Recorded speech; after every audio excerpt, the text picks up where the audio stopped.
On a Thursday morning in January of 1998 at a bridge construction site on the Allegheny River 7 miles north of Pittsburgh, a site supervisor named Tom Delvecchio stood on a frozen riverbank and watched his career sink into the water. 4 days earlier, a crane operator had been positioning a 60-foot steel girder when the crane's outrigger pad punched through what the soil engineers promised was stable ground. The crane tipped, the boom swung toward the river, and 80 tons of machinery went over the edge. Now the crane sat half-submerged in 12 feet of freezing water, its counterweight above the surface like a drowning man's. Reaching hand, its boom buried 4 feet deep in river-bottom mud. The construction project was stopped. The bridge contract was in jeopardy, and Tom had no idea how to get the crane out. The river didn't care about deadlines. It didn't care about contracts or careers or the 40 men standing behind Tom, with nothing to do but watch their jobs disappear into cold water. The river just kept moving steady and patient, the way rivers always moved, taking what they could pull down and holding it until someone figured out how to pull it back. Tom Delvecchio was 52 years old. He'd spent 23 years building Delvecchio Construction from a 2-man operation with a used backhoe into a company that employed 40 people and bid on bridge contracts worth millions. 23 years of 16-hour days and 7-day weeks. 23 years of putting everything he had into concrete and steel, and the belief that if you worked hard enough and smart enough, you could build something that lasted. Now he stood on a frozen riverbank in January, watching 80 tons of his company's equipment sit in water cold enough to kill a man in minutes, and all those years felt like they were sinking right along with the crane. The morning air bit at his face with that particular kind of January cold that came off water and settled into bone. The kind of cold that made your teeth ache and your eyes water. The kind that reminded you that winter in Pittsburgh was serious business, that the rivers here had been cutting through rock for thousands of years and didn't care if you were standing on their banks having a bad week. Behind Tom, the construction site stretched out like a frozen battlefield. The steel framework of the bridge's eastern pier rose 30 feet into gray sky, stopped mid-build, waiting for the crane that sat submerged 100 feet from where Tom stood.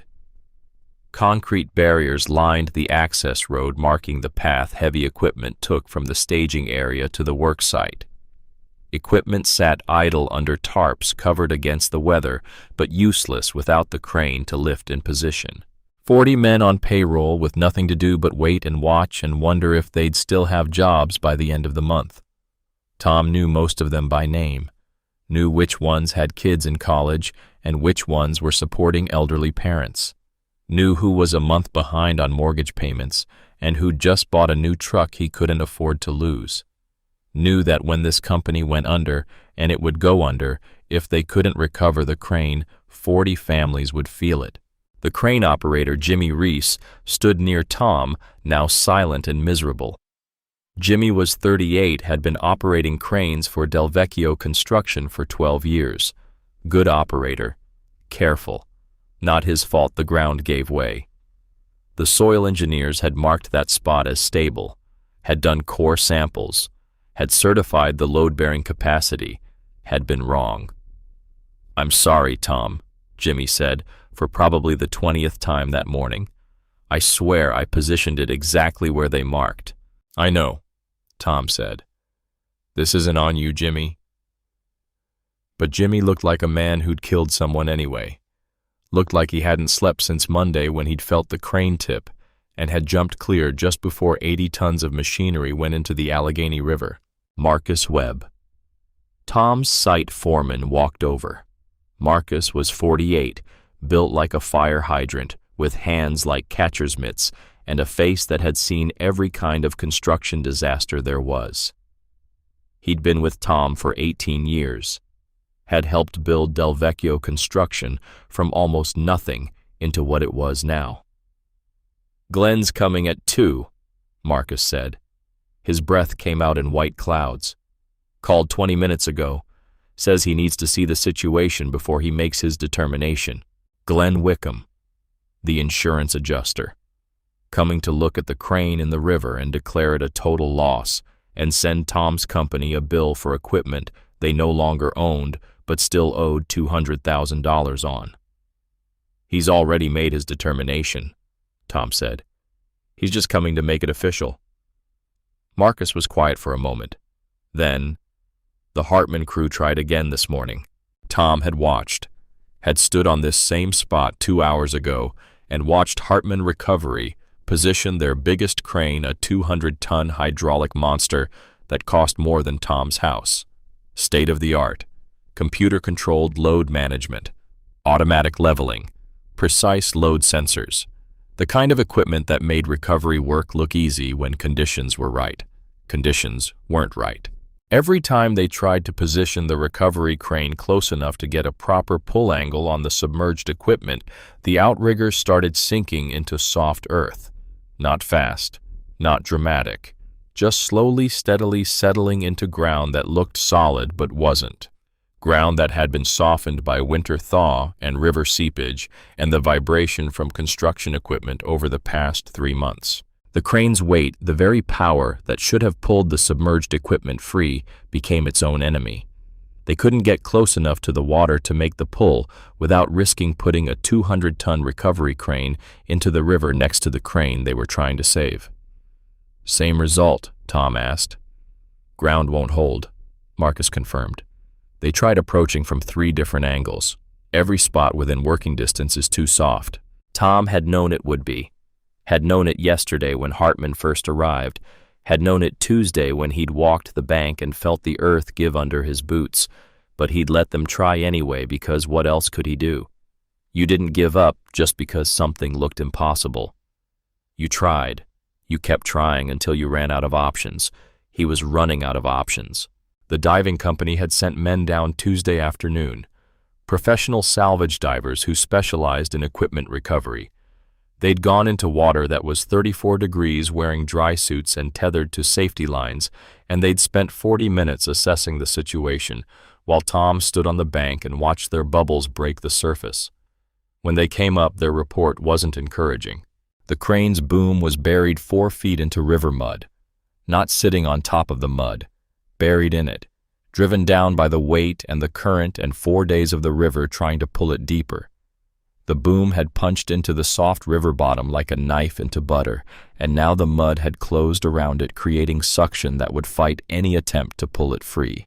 The current was strong, not white water rapid strong, but steady and powerful, the way big rivers moved.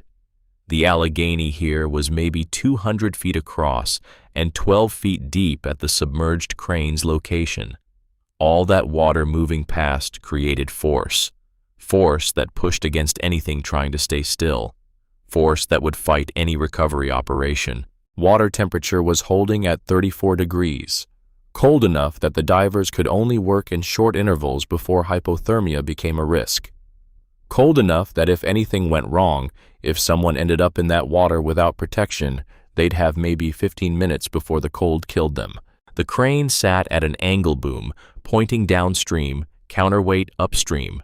The weight of the boom was pulling the whole assembly toward the river bottom. The counterweight was the only thing keeping it from rolling over completely and disappearing into the mud. Rigging a lift would take a week minimum.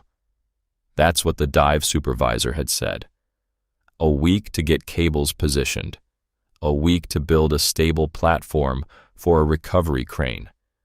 A week of fighting current and cold and mud. And no guarantees.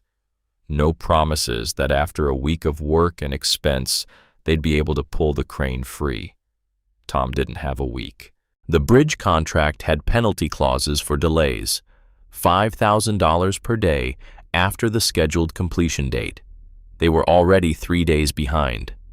If the crane recovery took a week, that was another 7 days. 10 days total. $50,000 in penalties. But penalties weren't the real problem. The real problem was that delays gave the State Transportation Authority the right to terminate the contract and award it to another company. And Tom knew there were 3 other construction companies in Pittsburgh who'd bid on this bridge. 3 other companies who'd love to take over a half-finished project and collect the remaining payments. Losing this contract meant losing $2 million in revenue, meant having to lay off 30 of his 40 employees, meant probably having to close Del Vecchio Construction entirely because the company couldn't survive losing that much money. 23 years of work, gone. Tom's phone buzzed in his pocket. He pulled it out, saw his wife's name on the screen. Sarah. He let it go to voicemail. What could he tell her? That she'd been right all along, that he'd sacrificed their marriage for a company that was dying anyway. Sarah had left last month, walked out after 26 years of marriage, said she was tired of being married to a job instead of a man, tired of him leaving before dawn and coming home after dark, tired of weekends spent on construction sites, tired of vacations canceled because of project deadlines, tired of feeling like she came in second to concrete and steel and the constant relentless drive to build the company bigger and better and more successful. She'd put her wedding ring on the kitchen table between them on a Tuesday night in December. Tom remembered it exactly. Had been sitting at that table eating leftover pizza because he'd gotten home at 9, and Sarah had eaten dinner hours earlier. The ring had made a small sound when she set it down. A tiny click of gold against wood. "I want a divorce," she'd said. Calm. Decided. Like she'd been thinking about it for years, which she probably had. Tom had stared at the ring. "Sarah, I don't want apologies. I don't want promises that you'll change. I've heard those promises for 20 years, and nothing ever changes. You love this company more than you love me. That's just the truth.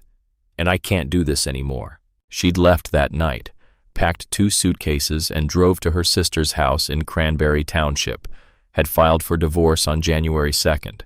Tom had the papers in his truck now, had been carrying them around for 2 weeks unsigned, like if he didn't sign them, maybe it wasn't real. Maybe none of this was real. Maybe he'd wake up, and it would be 3 months ago before the crane went in the river, before Sarah left, before everything started falling apart. The phone buzzed again. Sarah again. Tom let it go to voicemail again. Marcus was watching him. "You should answer that." "Not now." "Tom." "I said, not now, Marcus." Marcus nodded and walked away. He'd worked with Tom long enough to know when to push and when to leave things alone. Tom turned back to the river. The crane's counterweight caught weak January sun metal gleaming dully above water that didn't care about Tom's problems or his failing marriage or the 40 men who needed their jobs or the 23 years he'd spent building something that was crumbling. The river just kept moving, cold and patient, and ready to take whatever it could pull down. Tom's phone rang a 3rd time. Different number. Unknown. Tom almost didn't answer. He was standing on a riverbank watching his career end. He didn't have time for sales calls or wrong numbers or whatever an unknown caller wanted, but something made him answer. Maybe desperation. Maybe the knowledge that things couldn't get much worse. Maybe just the need to do something, anything other than stand here and watch. "Del Vecchio," he said. "Mr. Del Vecchio." The voice was old. Rough like gravel worn smooth in places and sharp in others. The kind of voice that came from decades of breathing mill dust and shouting over the sound of machinery. The flat vowels of Pittsburgh's working neighborhoods, the kind of accent that was disappearing as the mills closed and the old-timers died off. "My name is Ed Kokalchik. I worked at Jones and Laughlin Steel for 42 years. I heard about your crane in the river." Tom closed his eyes. Of course. Word had gotten around. Probably half of Pittsburgh had heard about the crane in the river by now, and here came someone calling to sell him recovery services he couldn't afford. "If you're calling to sell me equipment or services, I appreciate it, but I've already got Hartman Recovery here with everything they can throw at this, and it's not working. The ground won't support." "I'm not selling anything," the old voice interrupted. "I'm offering to help. I've got a wrecker. Old one, but built for this kind of work. If you want, I can bring it out and take a look. A wrecker. Tom opened his eyes and looked at the 200-ton Hartman crane sitting idle on the access road at the recovery crew standing around with nothing to do because the ground wouldn't hold their equipment. Sir, I appreciate the call. I do. But we've got Hartman Recovery here with a 200-ton hydraulic crane, and they can't position safely. The ground along the riverbank is too soft. Modern equipment can't get close enough to pull without risking. Your modern crane's too heavy, Ed said. Simple, factual. Needs solid ground to anchor on. Big outriggers, lots of pressure on small points. That ground's been soaked by river seepage and winter thaw. Can't handle point loads that big. Your crane's trying to work from where the ground won't hold it. Tom looked at the Hartman crane, at the outrigger pads that had started sinking every time they tried to position close to the water. The old man wasn't wrong about the problem, but that didn't mean he had a solution. Okay, so the ground's soft. That's the problem. How does having an older wrecker help? Mine's different, Ed said. Lighter frame, spreads the load. Taller boom means I can work from farther back where the ground's stable. Don't need to get close to the water if the boom's tall enough to reach. What kind of wrecker are we talking about? Autocar, 1948, custom boom. My father built it for mill work and river recoveries. 1948. Tom did the math. 50 years old, half a century. This was what his career had come to, listening to an old man with antique equipment offer to do what modern machinery with computer controls and hydraulic power and load sensors couldn't do. Mr. Kokalchik, Ed, that crane in the river weighs 80 tons. The recovery company is telling me they need a week just to rig a safe pull, and they've got modern equipment designed for this exact kind of work. You're talking about equipment that's 50 years old. How could that possibly... I pulled trucks out of the Allegheny in the 60s, Ed said. His voice had the kind of certainty that didn't come from arrogance or salesmanship. It came from experience, from doing something so many times that you stopped thinking about it and just knew. Pulled equipment out of this exact stretch of river when the mills were running. I know that riverbank. Know where the bedrock is under the topsoil. Know how the current works. Know where the seepage comes from and where the ground stays stable. Tom opened his mouth to refuse, to thank the old man politely and hang up, to get back to watching his company die. But something stopped him. Maybe it was the certainty in Ed's voice. Maybe it was desperation. Maybe it was the knowledge that he had an insurance adjuster coming at 2 o'clock to write off the crane and send him a bill that would bankrupt the company. What did he have to lose? All right, Tom said. Come take a look. Can't hurt to have another set of eyes on it. But I need to be straight with you. I probably can't pay much. We're already over budget on recovery costs, and if this crane's a total loss, we're looking at... I'm not asking to be paid, Ed said. Tom stopped. What? I'm not asking for money, Mr. Delvecchio. I'm offering to help, that's all. Why would you do that? Because you need help, and I might be able to give it. That's reason enough. Before Tom could respond, the line went dead. Ed had hung up. Tom stood holding his phone, staring at it like it might explain what just happened. An old man with a 50-year-old wrecker was coming to try what modern equipment couldn't do. For free. Because Tom needed help. It was the strangest phone call Tom had received in his life. Marcus had walked back over during the conversation. Who was that guy who says he can pull the crane? What company? Not a company, just a guy. Says he's got a wrecker, old one. Says his father built it. Marcus stared at Tom, then laughed. It came out sharp and bitter, the kind of laugh that had nothing to do with humor. Jesus, Tom. You're that desperate? Tom looked at his foreman, at the man who'd worked beside him for 18 years, who'd helped him build this company, who'd been there through every crisis and every success and every long night when they were trying to finish a job on time. Yeah, Marcus, Tom said quietly. I'm exactly that desperate. Marcus's smile faded. He nodded slowly. Okay. When's he coming? Don't know. He hung up before I could ask. What kind of record did he say it was? Autocar, 1948. Marcus whistled low. That's older than I am. Yeah. They stood in silence watching the crane in the river. Behind them, Tom's crew was standing around in clusters, drinking coffee from thermoses, stamping their feet against the cold, talking in low voices about what would happen if the company went under. Tom's phone buzzed again. Sarah. Third call this morning. This time, Tom answered. Hi. Tom, finally. I've been trying to reach you for an hour. Sarah's voice was tight, stressed. We need to talk about the divorce papers. I'm kind of in the middle of something right now. You're always in the middle of something. That's the problem. Tom, my lawyer, says you haven't signed the papers yet. It's been 2 weeks. You need to sign them so we can move forward with... Sarah, I can't do this right now. I'm standing on a riverbank watching our company die. Can we talk about this tonight? It's not our company. It's your company. That's the whole point. That's why I left. Tom closed his eyes. I know. You're right. Can we please talk about this later? Silence on the line. Then Sarah said something that surprised him. Is it really that bad? The company? The crane's been in the river for 4 days. Recovery company can't pull it. Insurance is coming this afternoon to declare it a total loss. If that happens, we lose the bridge contract and probably have to close. So yeah, it's that bad. More silence. Then softer. I'm sorry, Tom.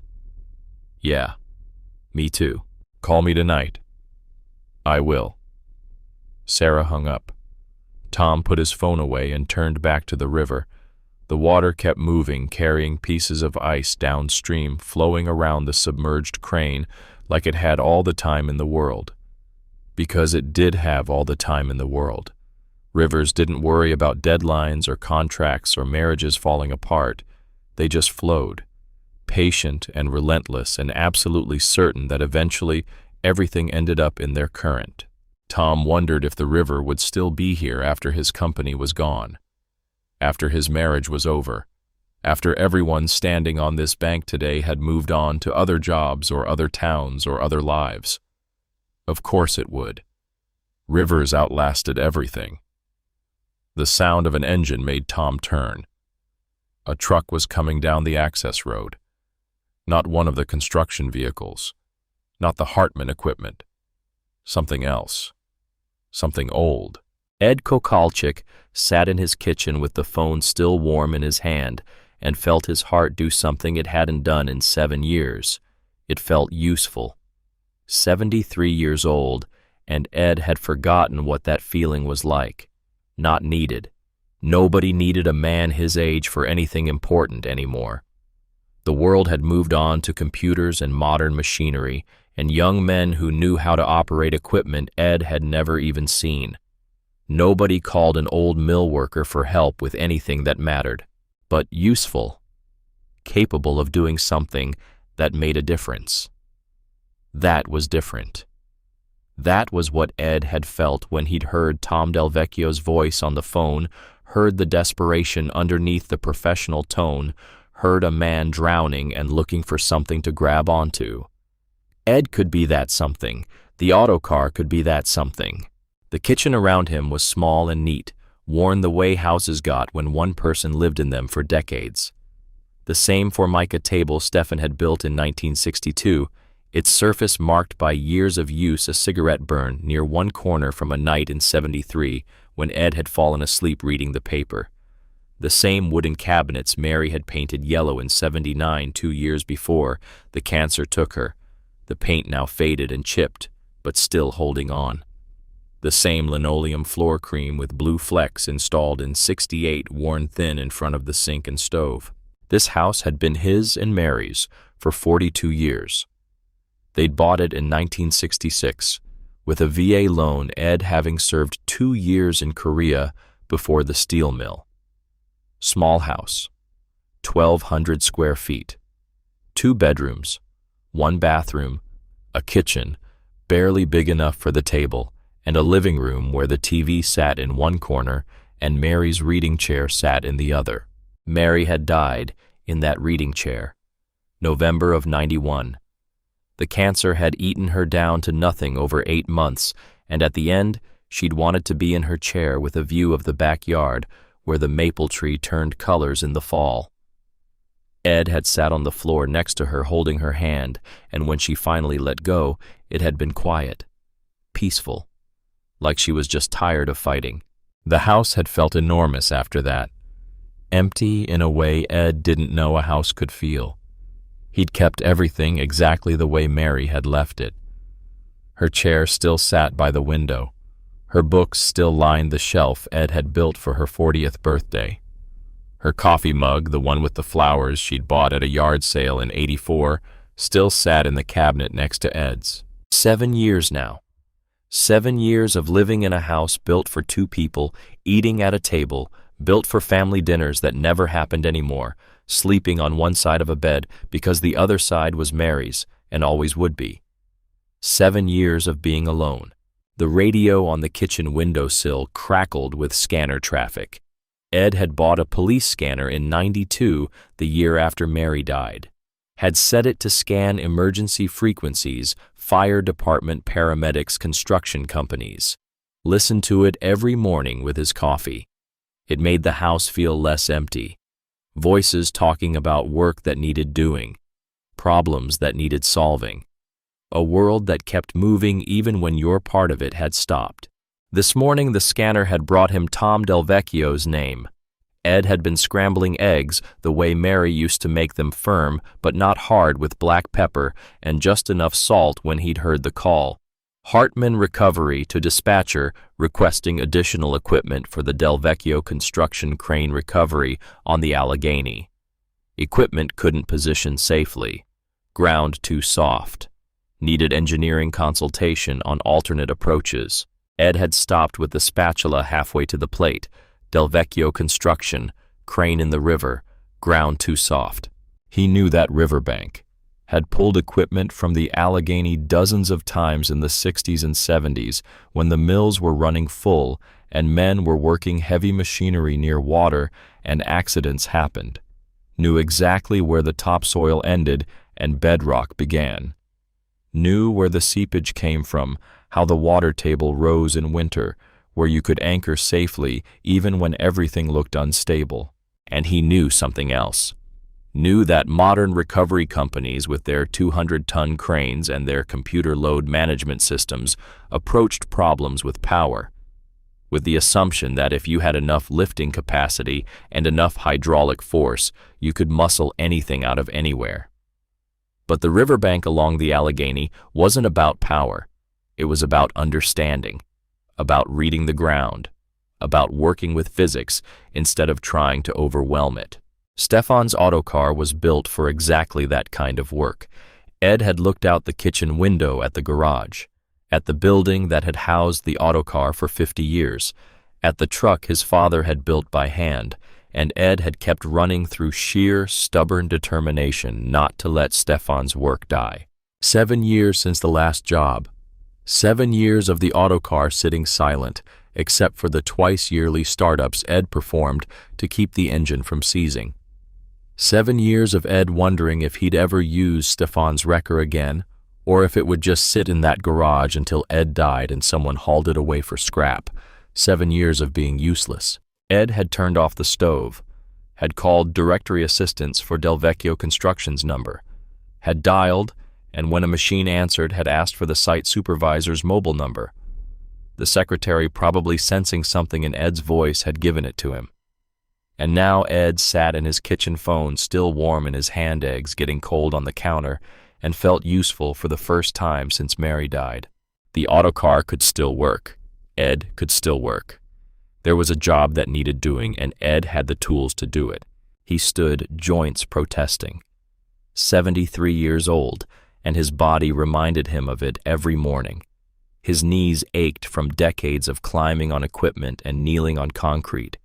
His back remembered every long shift in the mills, every time he'd lifted something too heavy or twisted wrong or worked through the pain because the job needed finishing.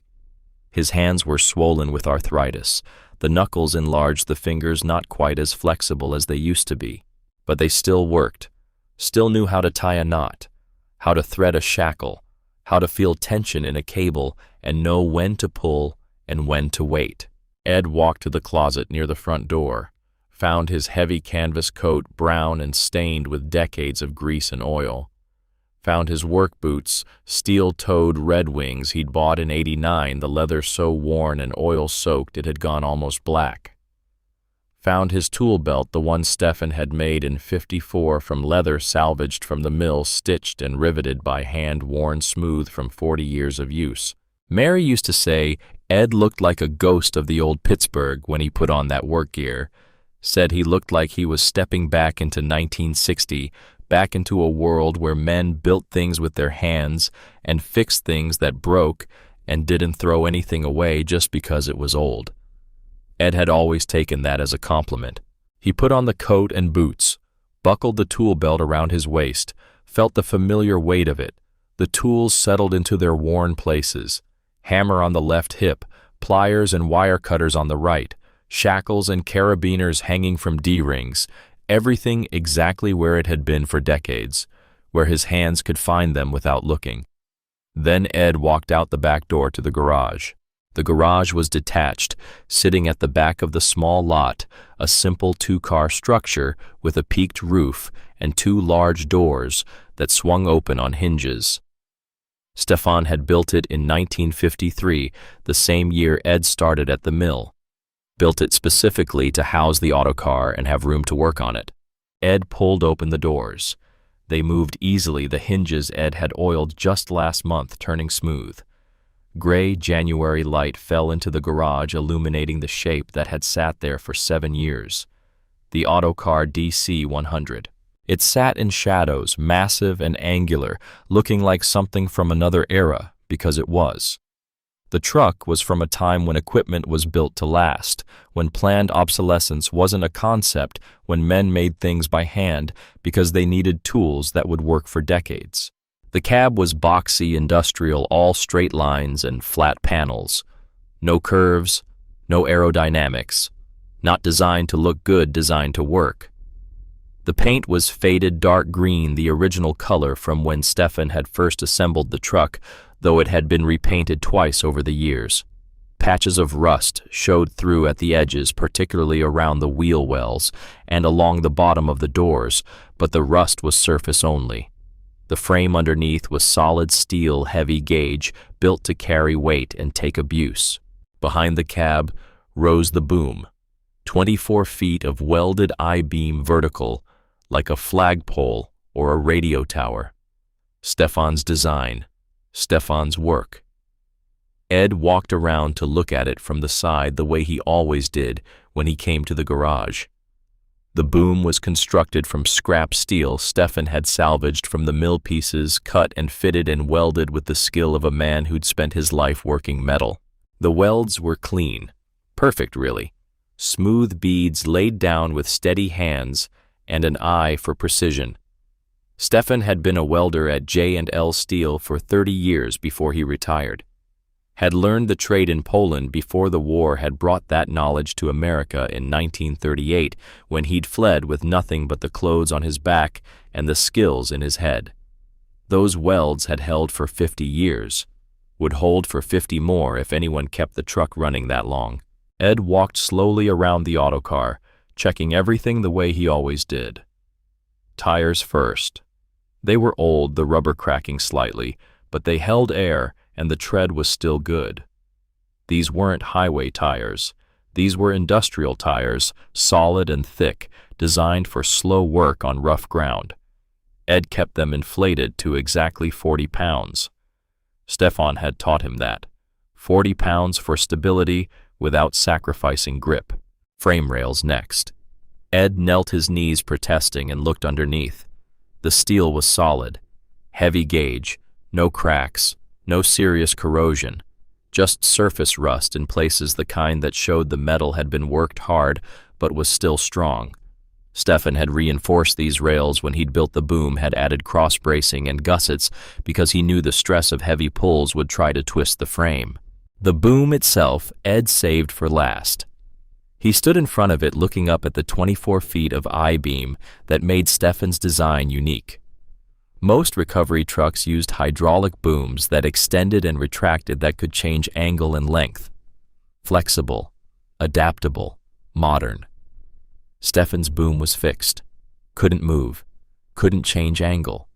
Just stood there, vertical 24 feet tall. Which was exactly why it worked.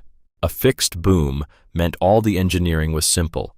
No hydraulic cylinders to fail, no pivot points to maintain, no complicated angles to calculate. The boom stood straight up, and the cable ran over a pulley at the top, and that was it. Simple, reliable, impossible to break. And 24 feet of height meant Ed could position the autocar far back from a recovery site anchor on solid ground and still get the steep angle needed to lift or pull effectively. Modern recovery cranes, with their extendable booms, had to get close to maintain capacity, had to position near the load. Stefan's fixed tower meant Ed could stay back where it was safe and let the height do the work. Ed had watched his father design this system. Had been 17 years old in the summer of '48, watching Stefan work in this garage every evening after his shift at the mill. Watched him calculate angles with a pencil and paper. Watched him weld the boom pieces together.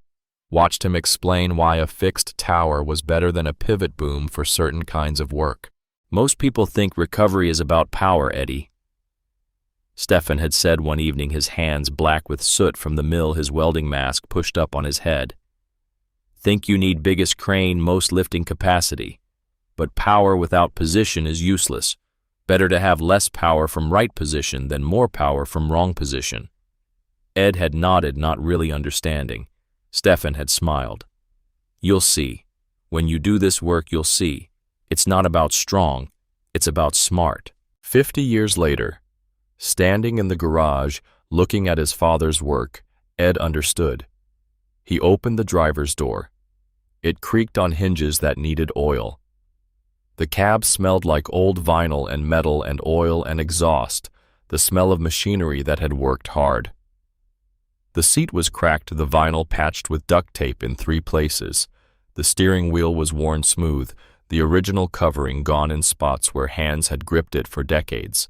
The dashboard was simple, just the basics: oil pressure gauge, water temperature, fuel level, ammeter, speedometer. No electronics, no computers, no GPS or backup camera or parking sensors. Just mechanical gauges connected to the engine by physical cables and hoses. Ed slid into the seat. It fit him the way it always had worn, to the shape of his body after decades of driving. He put his hands on the steering wheel, felt the familiar texture of worn metal and old rubber. The key was in the ignition where Ed always left it. Who was going to steal a 50-year-old wrecker from a garage in Lawrenceville? Ed turned the key. The starter motor cranked. Once, twice. The engine coughed, trying to catch. Ed waited. Didn't force it. The autocar didn't respond well to forcing. It responded to patience. On the 4th crank, the engine caught. It didn't purr, didn't hum smoothly. It rumbled, deep and mechanical, the sound of pistons the size of coffee cans moving in cast iron cylinders, the sound of a transmission built from gears cut on machines that didn't exist anymore, the sound of an engine designed to run all day at low speed under maximum load, the sound of Stefan's work still alive. Ed sat listening to it, feeling the vibration through the seat, through the steering wheel, through his whole body. The autocar had been silent for 7 years, except for the brief startups twice a year to keep it alive. Now it was running for real. Running because there was work to do. Ed let it warm up. The temperature gauge crept slowly upward. The oil pressure gauge settled at 40 pounds. Everything normal. Everything working exactly the way it should. Behind the cab, Ed could hear the slight creak and groan of the boom settling, as the truck warmed. Metal expanding, settling into working position, getting ready. Ed shifted into reverse, released the parking brake, and backed the auto car out of the garage into gray January daylight. The truck moved slowly. The auto car didn't do fast. Its top speed was maybe 40 miles per hour on level ground, and that was pushing it. The transmission had 6 gears, all of them low, designed for torque instead of speed. First gear moved the truck at walking pace. Second gear at jogging pace.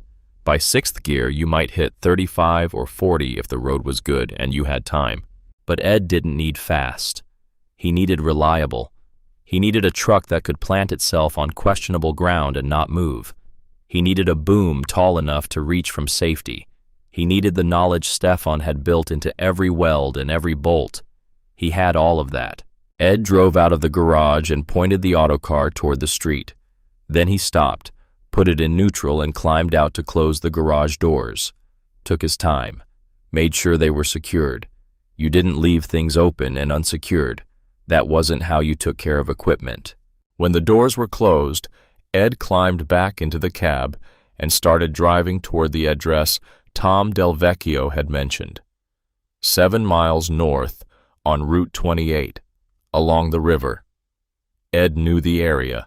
Had worked recovery jobs there in the 60s when the mills were running and barges moved up and down the Allegheny carrying steel and coal and raw materials. The drive from Ed's house in Lawrenceville to Route 28 took him through neighborhoods he'd known his whole life. Past the corner store where he'd bought cigarettes in high school before he'd quit in '68 when Mary got pregnant with Michael. Past the bar where he and Stefan used to drink Iron City on Friday nights after their shifts at the mill. Past the church where he'd married Mary in '56, where they'd buried her in '91, where he'd probably be buried whenever his time came. Pittsburgh had changed so much since Ed was young. The mills were gone. The steel that had built this city, that had employed hundreds of thousands of men, that had made Pittsburgh synonymous with American industry, was gone. The buildings stood empty or torn down. The jobs were gone. The smoke that used to turn the sky gray was gone. Sometimes Ed missed the smoke, missed the certainty of it, missed knowing that when you woke up in the morning there would be work, hard work, dangerous work, that paid just enough to raise a family and own a house and maybe take a vacation once a year if you saved. But work, always work. Now the mills were closed and the smoke was gone, and Pittsburgh was trying to figure out what it was supposed to be without steel. Ed didn't know the answer to that question. He just knew he missed the old city sometimes, missed the certainty of knowing what your role was, what you were supposed to do, how you fit in. Traffic was light. Ed kept the auto car in the right lane, driving at 25 miles per hour, letting faster vehicles pass. Modern cars and trucks flew past him, their drivers glancing over, some staring, some laughing, some pointing. Ed ignored them. The autocar didn't care what anyone thought of it. Neither did Ed. He merged onto Route 28, heading north along the Allegheny. The river flowed on his right, gray and cold and steady. Ice clung to the banks in places. The water looked thick and slow, but Ed knew that was an illusion.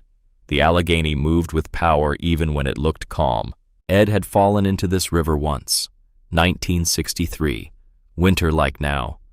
He'd been rigging a cable on a barge that had broken loose and run aground. The deck had been icy. Ed's boot had slipped and he'd gone in wearing his heavy coat and work boots. The cold had hit him like a hammer, had driven the breath from his lungs, had made his muscles seize. He'd been underwater for maybe 5 seconds, and when he came up, he couldn't catch his breath, couldn't make his arms work right, couldn't think through the cold. Stefan had pulled him out, had reached down from the barge and grabbed Ed's coat and hauled him up like he weighed nothing, had stripped Ed's wet clothes off and wrapped him in blankets and driven him home, where Mary had run a hot bath and made him sit in water so hot it burned while his body remembered how to work. "Never forget, the river is stronger than you," Stefan had said later, sitting in Ed's kitchen drinking coffee while Ed recovered. "River doesn't care you're cold, doesn't care you need to breathe. River just is. You respect it or it kills you." Ed had never forgotten that lesson. Now he drove alongside that same river, the autocar's engine rumbling steady, watching for the construction site markers. 7 miles north. Should be coming up soon. The scanner on the passenger seat crackled. Ed had brought it with him, habit from decades of keeping one in whichever vehicle he was driving. Sometimes scanner traffic told you things about a job site before you got there. Told you what equipment was present, what problems people were having, what the situation really looked like beyond what the supervisor told you on the phone. The scanner was quiet now, just occasional traffic about unrelated incidents, nothing about the crane recovery. Ed drove steady, watching the road, watching the river, thinking about what he'd find when he got there. A crane in the river. 80 tons, Tom had said. Boom, buried in mud. Recovery company can't position close enough to pull. Ed had pulled equipment from worse situations. Had pulled a coal truck from a collapsed mine shaft in '67, working from 200 feet back, using the autocar's boom height to reach. Had pulled a cement mixer that had rolled down an embankment in '72, rigging from above because the ground below wouldn't hold.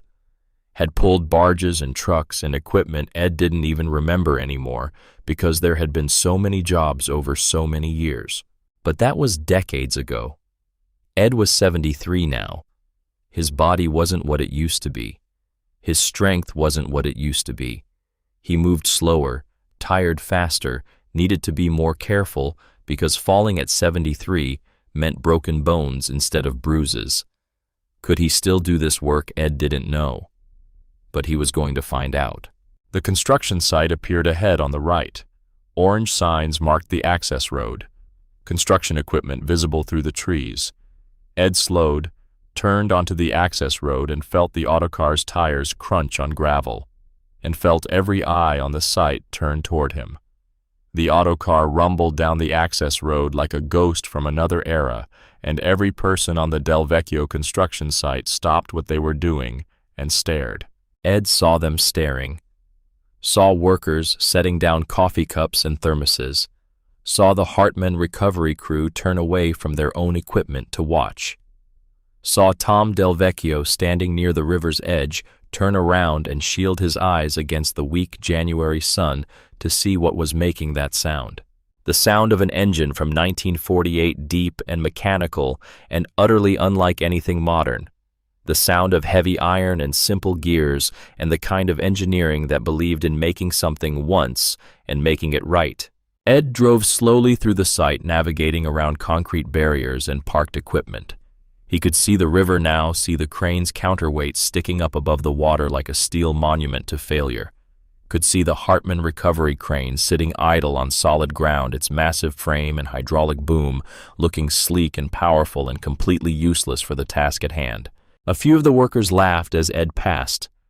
Not mean laughter exactly, but the kind of laughter that came from surprise and disbelief. One of them said something Ed couldn't hear, and the others laughed harder. Ed understood. The autocar looked ridiculous next to modern equipment. Looked like something that belonged in a museum, not on an active construction site. The cab was boxy where modern trucks were aerodynamic. The boom was a simple tower where modern cranes had complex hydraulic arms. The whole truck looked handmade because it was handmade. Ed parked near the gate away from the active work area and shut down the engine. The sudden silence felt profound. Then the wind filled it cold off the river, carrying the smell of water and mud and January cold. Ed sat in the cab for a moment, gathering himself. 73 years old. About to climb out in front of 40 men and try to convince them that this old truck could do what their modern equipment couldn't. About to prove that Stefan's engineering was still relevant 50 years after the man had welded the first beam. Ed opened the door and climbed down, moved carefully. 73-year-old joints didn't forgive carelessness. His knees complained. His back reminded him of all the times he'd lifted wrong or twisted wrong or worked through pain because the job needed finishing. But he got down safely and stood next to the autocar, one hand on the truck's frame, steadying himself. "Mr. Kokalchik," The man walking toward him had to be Tom Delvecchio. Maybe 50, built solid, with the look of someone who'd spent his life on construction sites.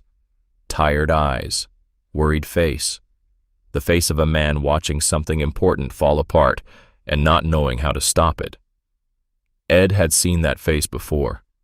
On other men at other job sites, when the situation looked impossible and the money was running out and the consequences of failure were adding up. "Ed," he said, extending his hand. Tom shook it. His grip was strong, calloused. Working man's hands. "You, Tom." "Yeah, thanks for coming out." Tom looked past Ed at the autocar, and Ed saw something flicker across his face.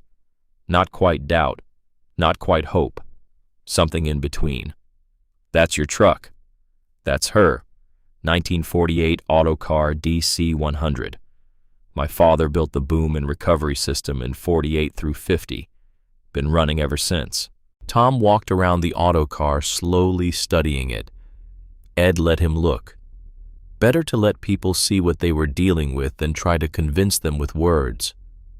"It's a custom build?" Tom asked, looking at the boom welds. "Every bit of it. My father bought a bare chassis from autocar company, built everything else by hand. Boom winch system frame reinforcements. Took him 2 years working nights and weekends."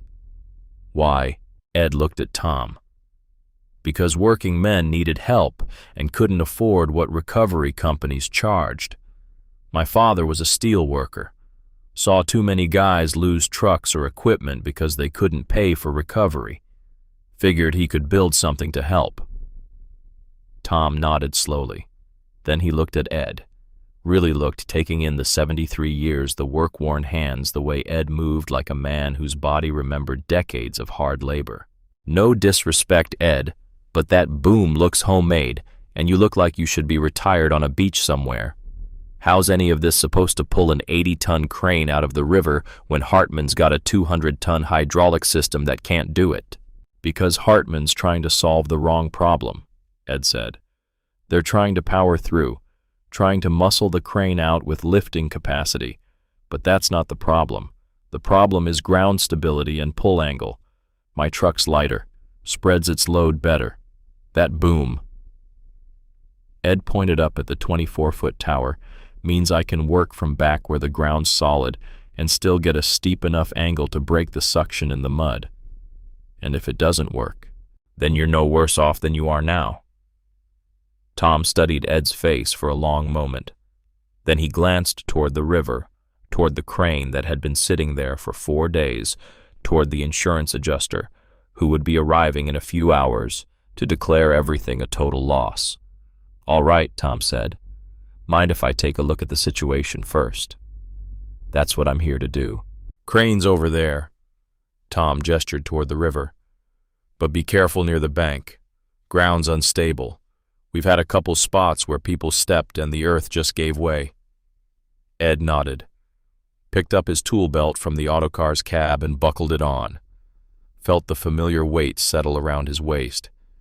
Then he started walking toward the water. Behind him he heard someone say, "Is that old guy serious?" Someone else laughed. "Looks like Tom's desperate enough to try anything." Ed ignored them. He'd heard worse over the years. Had heard people doubt Stefan's design dozens of times. Had proven them wrong dozens of times. Would do it again today if his body could hold up. The riverbank was exactly what Ed expected. The ground near the water was soft, soaked by seepage, unstable in the way that earth got when water moved through it constantly. Further back, maybe 80 feet from the water's edge, the ground rose slightly and the soil changed. You could see it in the color and the texture. Darker near the water where moisture stayed. Lighter and firmer further back where drainage was better. Ed walked along the bank, not going too close, studying the soil. Every so often he'd kneel his knees protesting and push his fingers into the earth, testing density, testing moisture, testing how the ground would respond to weight. 42 years working around Pittsburgh's rivers and mills had taught Ed to read earth like other men read books. Soil had a language. told you stories about what was underneath, about how it would behave under load, about where you could trust it, and where it would betray you. This soil told Ed that the topsoil was thin, maybe 3 feet sitting on bedrock. The seepage came from the river, moving through gaps in the bedrock, rising up through the topsoil. The ground near the water was a sponge, wouldn't hold concentrated loads. Further back where the rise started, the bedrock was closer to the surface and the drainage better. That ground would hold. Ed took a steel rod from his tool belt and started driving it into the earth at different spots, feeling how deep it went before hitting resistance. Mapping the subsurface in his mind, building a picture of where solid ground was and where it wasn't. Behind him, Ed could hear the Hartman crew talking. Couldn't make out words, but heard the tone. Skepticism. Amusement. The kind of talk that happened when professionals watched an amateur try to do their job. Ed didn't care. Let them talk. Results were what mattered. He walked to where the crane sat in the water, studying it from the bank. The counterweight was above the surface, angled upstream. The boom was invisible, buried in river mud pointing downstream. The current pushed against the submerged equipment, steadily trying to roll it deeper. 80 tons, Tom had said. That matched what Ed was seeing.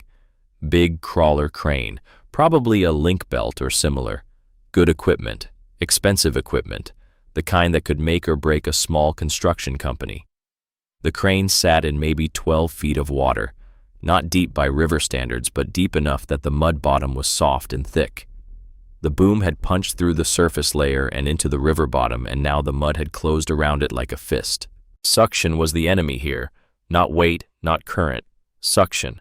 The mud gripping the boom, fighting any attempt to pull straight up. Try to lift and the suction would just pull harder. The harder you pulled, the harder the mud pulled back. Stefan had taught Ed about suction when Ed was 19, pulling a truck out of a quarry pond. Don't fight straight against resistance, Eddie. Find angle that breaks resistance. Shift weight. Change direction. Make the load move with you instead of against you. Ed studied the angle of the crane, the direction of the current, the position of the counterweight. Built a picture in his mind of how the forces were working. The current pushed the boom downstream. The weight pulled the whole assembly toward the bottom. The counterweight was the only thing keeping the crane from rolling over completely. To pull this out, Ed would need to do 3 things. First, break the suction, not with brute force, but with angle and steady pressure. Pull upward and forward simultaneously, not trying to lift the crane, but trying to shift it. Trying to roll it slightly, change its position, let water flow into the gap where mud was gripping. Second, use the current instead of fighting it. The current wanted to push the boom downstream. Let it. Use that force. Pull from an angle that let the current help instead of hinder. Third, be patient. This wasn't a job you could rush. Rush and the cable broke or the truck tipped or something went wrong. Slow and steady. Let physics work. Let time work. Ed could do this. The autocar could do this. But first he needed to rig it right. Ed walked back from the river's edge, studying the ground, looking for the spot where he'd position the autocar. Found it 80 feet back from the water on the slight rise where the soil was firmer and drier. Drove his steel rod into the earth. Hit resistance at 4 feet. Bedrock. Solid. This was the spot. Ed looked at the concrete Jersey barriers lining the access road. Heavy barriers, 1,200 pounds each, placed to mark the boundary between the road and the work area. Perfect for anchor points. The geometry was coming together in Ed's mind. Autocar here, cable to the first barrier through a snatch block to create mechanical advantage. Second cable to another barrier. Third block on the truck itself. Run the working cable through the blocks to multiply force. Position everything so the final pull came from an angle that would break suction and let the current help. 24 feet of boom height meant the cable would run at a steep angle even from 80 feet back. Steep angle meant less horizontal force, more vertical lift. That was what you wanted when pulling from mud. Straight horizontal pull just dragged the crane through mud, fighting all the way. Angled pull lifted and shifted simultaneously, breaking the grip. Ed walked back toward Tom, who was standing with his foreman and 3 other men, all of them watching Ed with expressions that ranged from curious to openly skeptical.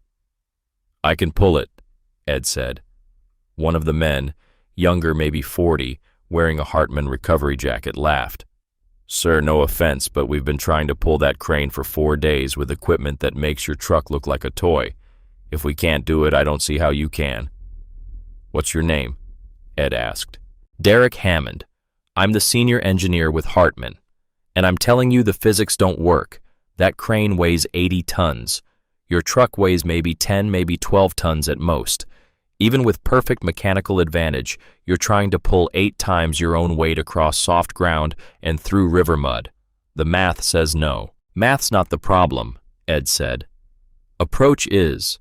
You're trying to deadlift 80 tons, trying to power through. But power's not the answer here. Position is, angle is, understanding how the weight's distributed and how the mud's holding and where the forces are working. That's what engineering is." Derek said, his tone patient but dismissive. "That's what we do. We calculate load forces, we model the stresses, we design recovery systems based on proven principles. What you're describing is guesswork." "It's not guesswork if you've done it 50 times. "When?" Derek challenged. "When did you last do this kind of work?" 1991, Ed admitted. 7 years ago, cement truck through ice on a quarry pond. 7 years, Derek repeated. He looked at Tom. "Tom, with all respect, this man hasn't done recovery work in 7 years. His equipment is 50 years old, and he's suggesting an approach that violates basic engineering principles. I can't recommend that you let him try." Tom looked at Ed, then at Derek, then at the crane in the river. "What have we got to lose? The crane could sink deeper. The mud could shift. We could end up with a total loss that's unsalvageable instead of just difficult. The insurance company's coming at 2 to declare it a total loss anyway," Tom said. "So if Ed makes it worse, we're no worse off than we're going to be in 4 hours." Derek shook his head but said nothing. Tom looked at Ed. "What do you need?" "Time to rig properly. 2 hours, maybe 3. Access to those concrete barriers for anchor points, and for everyone to stay back while I work. Can't have people standing around close. If something breaks loose, I need clear space." "You got it." Tom turned to his crew. "Everyone hear that, give Ed room to work. Nobody goes near the recovery area unless he asks for help." The crew nodded, though Ed could see doubt on most of their faces. They thought he was wasting time, thought he was a crazy old man who didn't know when to quit. They'd know differently in a few hours. Ed walked back to the autocar and began pulling equipment from the toolbox mounted behind the cab. Cable, snatch blocks, shackles, chain. Everything carefully maintained, oiled, inspected. Stefan's tools. Ed's tools. Tools that had been working for 50 years because they were built right and cared for properly. He laid everything out on the ground in order. Organized. Ready. The way Stefan had taught him to prepare for any job. Never rush the setup. Set up wrong and everything else goes wrong. Set up right and the job takes care of itself. Ed looked at the equipment spread on the ground, looked at the autocar with its hand-welded boom, looked at the river and the crane waiting in cold water. Time to prove that Stefan's engineering still worked. Time to prove that old iron and old knowledge could still solve problems the modern world couldn't figure out. Ed picked up the first cable and started walking toward the Jersey barriers. Behind him, Derek Hammond said to Tom, "This is a mistake." Tom didn't answer.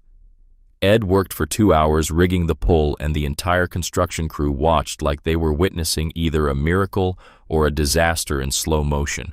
He started with the autocar, positioning it exactly where he'd chosen earlier, 80 feet back from the river's edge on the slight rise where the ground was firm.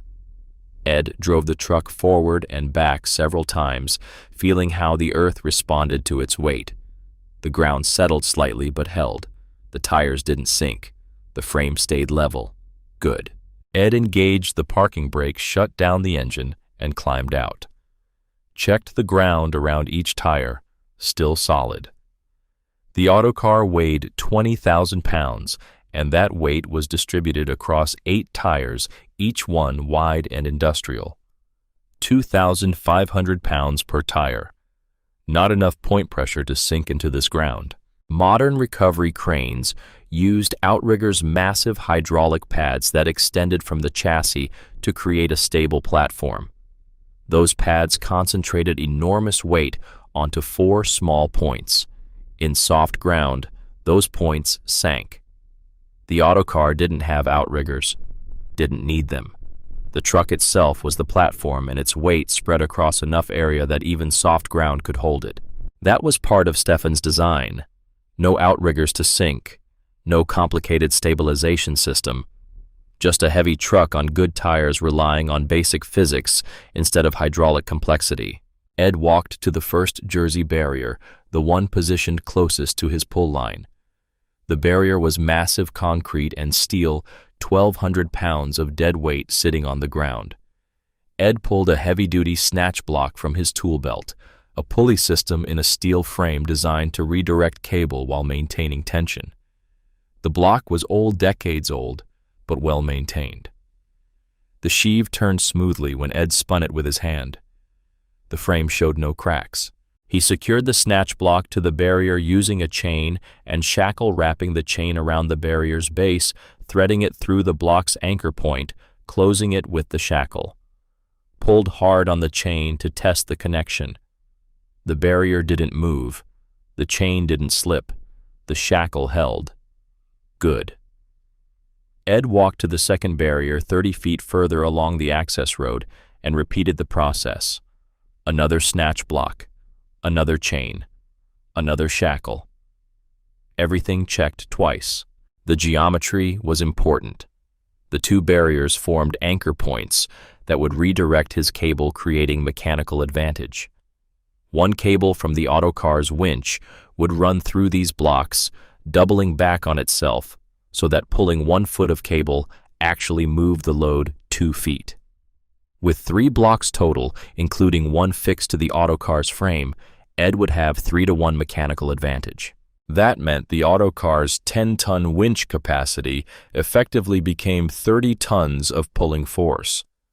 Not enough to lift the crane directly, but enough to shift it, to break suction, to coax it into moving. Ed walked back to the autocar and opened the winch housing. The drum sat horizontally behind the cab, driven by a power takeoff from the transmission. Stefan's design used mechanical gears, not hydraulics. Turned the transmission engagement and engine power transferred through a series of reduction gears to the winch drum. Slow speed, enormous torque. The drum held 200 feet of cable, half-inch steel wire rope, wound tight and neat. Ed pulled the free end and began walking it toward his anchor points. The cable was heavy, maybe a pound per foot, stiff from age and oil, but still flexible enough to work properly. Ed checked it as he walked, running it through his hands, feeling for broken strands or weak spots. Found none. The cable was good. Ed threaded the cable through the first snatch block, redirecting it 90 degrees. Then, through the second block, redirecting it again. The cable now ran from the autocar through 2 anchored blocks and back toward the truck, where Ed secured it to a third block mounted on the autocar's frame itself. Now the working end of the cable ran free, pointing toward the river, ready to connect to the crane. Ed looked at the geometry. The cable ran 80 feet from the autocar to the water's edge, but because of the blocks and redirections pulling, that cable would create forces multiplied by 3. The autocar would pull 1 foot and the crane would move 3 feet. That was the theory. In practice, there would be friction losses in the block stretch, in the cable slip, in the connections. The 3-to-1 advantage would really be maybe 2.5 to 1, still better than pulling direct. And the angle was right. From 80 feet back and 24 feet high, the cable would approach the crane at roughly a 17-degree angle from horizontal, steep enough to provide lift, shallow enough to provide forward pull, the perfect combination to break suction and shift weight. Tom Delvecchio had been watching from a distance. Now he walked over. "That's a lot of cable," Tom said. "Need it for mechanical advantage. Every time the cable changes direction through a block, I double the force. 3 blocks means 3 times the pulling power. Will that be enough? For pulling straight, no. For shifting the weight and breaking suction, should be." "Should be," Tom repeated. "Nothing's certain until you try it," Ed said. "But the math works. The geometry works. If the ground holds and the cable holds and I can get proper hookup on the crane, it'll work." "What about you?" Tom asked. "That water's 34 degrees. You're going to wade in there and hook up the cable yourself." Ed looked at the river, at the water moving cold and steady past the submerged crane. "Have to. Can't rig it from here. Someone needs to go in and find the right attachment point on the crane. Has to be the right point or the pull won't work properly." "Ed, you're 73 years old. That water could kill you." "Could kill anyone," Ed agreed. "But I know what I'm looking for. Know where to attach. Someone else goes in, they might hook it wrong, might not understand the angles. Rather do it myself and know it's right." Tom looked like he wanted to argue. But what could he say? Ed was right. You couldn't rig a recovery from a distance. Someone had to get wet. "How long will you be in the water?" Tom asked. 5 minutes. Maybe 10. Long enough to swim out, find the hook point, secure the shackle, swim back." "You're not swimming," Tom said firmly. "We've got chest waders. You'll wade in with a safety line. My crew will be on the bank holding the line. If you go under or start having trouble, they pull you out immediately." Ed nodded. That was reasonable. "All right. And if you start feeling too cold, you come out. No arguing. I'm not watching someone die of hypothermia on my job site." "Fair enough." Tom walked back to his crew and returned 5 minutes later with a pair of chest waders, industrial rubber, designed for exactly this kind of work. He also brought a safety harness and 100 feet of yellow rescue rope. "Put these on," Tom said. "My guys will help with the harness." Ed stripped off his coat and tool belt and pulled the waders on over his work pants and boots. They were too big, probably designed for someone taller and heavier than Ed's 5'9" frame. But they'd work. Ed cinched them tight at the waist. 2 of Tom's crew helped him into the safety harness, a network of straps that went around his chest and under his arms. They clipped the rescue rope to the harness and tied the other end to one of the concrete barriers. "We'll have 3 men on the rope," Tom said. "You go under, we'll have you out in seconds." Ed nodded, picked up his tool belt, found the shackle he'd need for the hookup, clipped it to the harness within easy reach. Then he lifted the free end of the cable, coiled it over his shoulder, and started walking toward the water. Behind him, Ed heard someone say, "He's really going in." Someone else said, "Jesus, he's crazy." Maybe. But crazy was what the job required sometimes. Ed reached the water's edge and paused. The river moved past, gray and cold, carrying pieces of ice no bigger than dinner plates. The water looked thick, heavy, the way very cold water looked. Moved with power even though the surface appeared calm. Ed had been in this river before. Knew what to expect. Knew the cold would hit like a hammer. Knew it would try to take his breath and his strength and his ability to think clearly. But he'd been through worse. 1963, falling through ice, being pulled from water so cold it had felt like knives. If he'd survived that, he could survive 5 minutes wading in chest-deep water. Ed stepped into the Allegheny River. The cold hit him instantly. Even through the rubber waders, even though the water wasn't directly touching his skin, the cold radiated through. His legs felt it first, then his waist as he waded deeper. The current pushed against him, trying to sweep him downstream. The river bottom was mud and rock, uneven, treacherous. Ed moved slowly, felt each step before committing his weight. The cable over his shoulder was heavy, pulling him off balance. The water was at his chest now, cold like he was wading through ice. His breath came short and sharp. Behind him on the bank, he could hear Tom's crew watching, could hear them talking in low voices. Couldn't make out the words over the sound of water moving past his head.